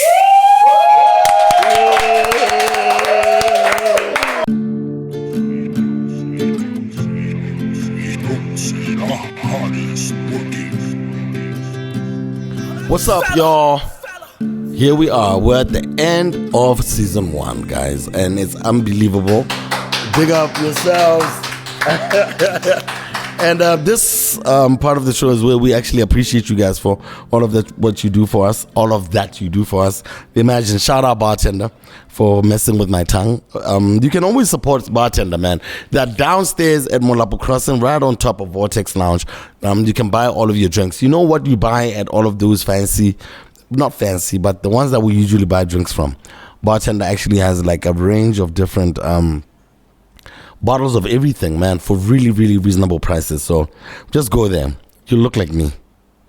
All right, cool stuff. Some of your messages are here, and I just want to go through them just so we give you guys some love. Here's one from Dr. Les, and Dr. Les Are. I think he's talking about Faded Gang. The guys that made us believe that you could win when you were different. Fire flame emoji. That's what he gives us. And another message comes through from Kimpo Santsoma. I could care less if they speak at the same time. It's what you get when with a clash of great personalities as a group, and I'm here for it. These dudes are different, and I'm glad Scar let them be them. Ski is a leader of note, but when Dilla speaks, it's jams all over. Obado is a nuthead ninja. Big up yourself, man. Another message coming through. Honestly, this PODI-CAST is growing on me. Oh, actually, this podcast is growing on me. I'm a South African, but I love learning about Botswana. All right, more about Botswana. Big up yourself, Mr. Matome M. Another message coming through from Jade Media 01. Chama has been through a lot. When she talked about her child not seeing her for so many years, yet she was out here making sure we enjoy her music and all. More strength to you, Chama. Thanks for the podcast, Scar. Shout out yourself, Jade. Another one coming through from Maitamo Moketsi Mpinda. 7232. You have improved significantly in terms of asking relevant questions, Scar. Big shout out to you. Brilliant podcast, by the way. You go, Lebadi. Heart emoji. Make your own damn show. Leave me alone. Listen, listen, come on, guys. What is this shit? It's like every single time guys have to try and tell you how to do your thing and whatever. These people, I'm a fan. So usually when I'm asking them questions, because sometimes I realize some of them are not as expressive as others are. So they come in different batches. So if you're sitting there watching the podcast to tell me how to ask questions, it's not going to be enjoyable for you. You're not going to learn much from it. And you're just going to piss me off when you say shit like this. You know what I mean? But I love you, though. Or do I? Here's another one coming through from Catherine Seta. A dope setup, clean visuals, amazing interview. Thank you so much. We appreciate. Another one coming through from Lebogang Letare. I cried listening to this podcast. You are strong, Chama. Thank you so much to Chama Girl for coming through. She didn't have to do it. You know, she's a very stand-up lady. And the very fact that she was okay with coming through and telling her side of the story on our program meant so much to us. And we will never underestimate, you know, what that did for us. So we appreciate you, Chama. Another one coming through from Same Sasa Ted. Salute Scar. He keeps on making his guests comfortable enough while he's pressing them for in-depth information. I bet he's gonna make enemies come for an interview the same time. You have no idea, Papa. Hey. I don't know how much more time I have left. Here's another one from Eminem T DJ. I really love this podcast. It inspires me a lot. The people you call always give me hope into depression. Keep it up. Big up. Another one from Lizwe Maluleka, 1232. Big shout out to Scar, to Lebadi and the PODI-CAST crew. Y'all are doing a fantastic job. YouTube Wednesday Drive Time podcast slot belongs to y'all. Don't put us in a box. What drive time? Hey. It's bringing back too many nightmares. Should I do the last ones, Papa? Or should I keep doing more? All right. Here's another one from PODI-CAST Tunnel Exit. Our story is being told by us. It's been long overdue, Lebadi. Big up to Shanti Lo. Kabaka utwa ke gopola mountain rest ko gabane. Yeah, when you how's it rest time when? I know mountain rest. I got some stories. Another one from Foster Refilwe Manyapelo. Foster! Okay, this is a really hard-working young man out there, man. You know? Shout out, Foster. You here, man? Botswana and Batswana do not deserve the talent we have within our midst because all we do is frustrate them. We only want to appreciate them after other people do it. Just like in athletics, we only appreciate our athletes after we see them on the international platform first. First of all, I'm just shocked that you took the time, and we hear you, Papa, and we absolutely appreciate you checking out the show. Another one from a mainstay general. We go to the same church, homie. Tandaza. General, he's also a hip-hop artist, a Christian hip-hop artist. He goes, Shanti, also scared to get cancelled. Snap, it's real. Enjoying this one, Scar. It's actually the first time I have ever taken time to listen to Shanti Lo. Says a lot, huh? You know what I mean? Because nake it's late daga or tandas are blind. So what are the kinds of Shanti? Don't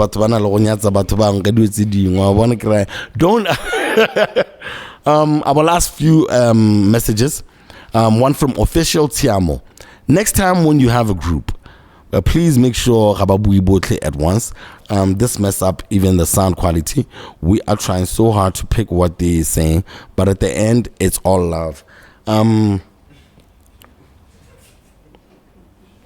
can buy some cameras and some mics and set up your own show.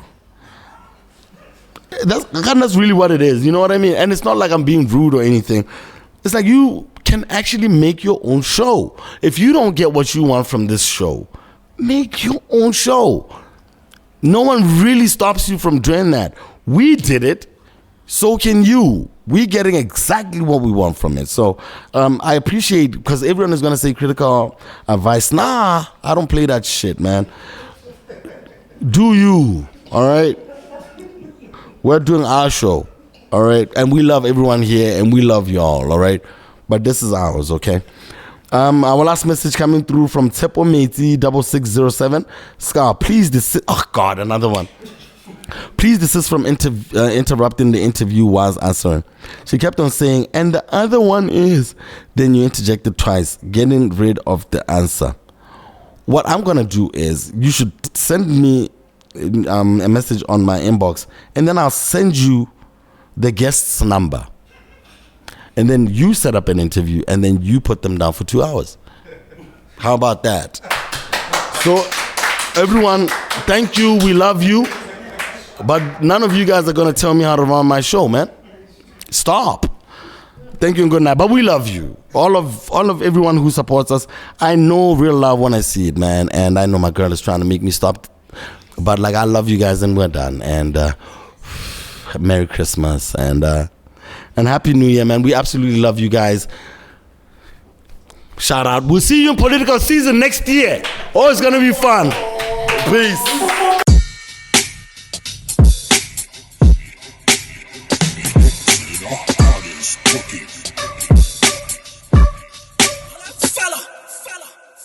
People of different identities.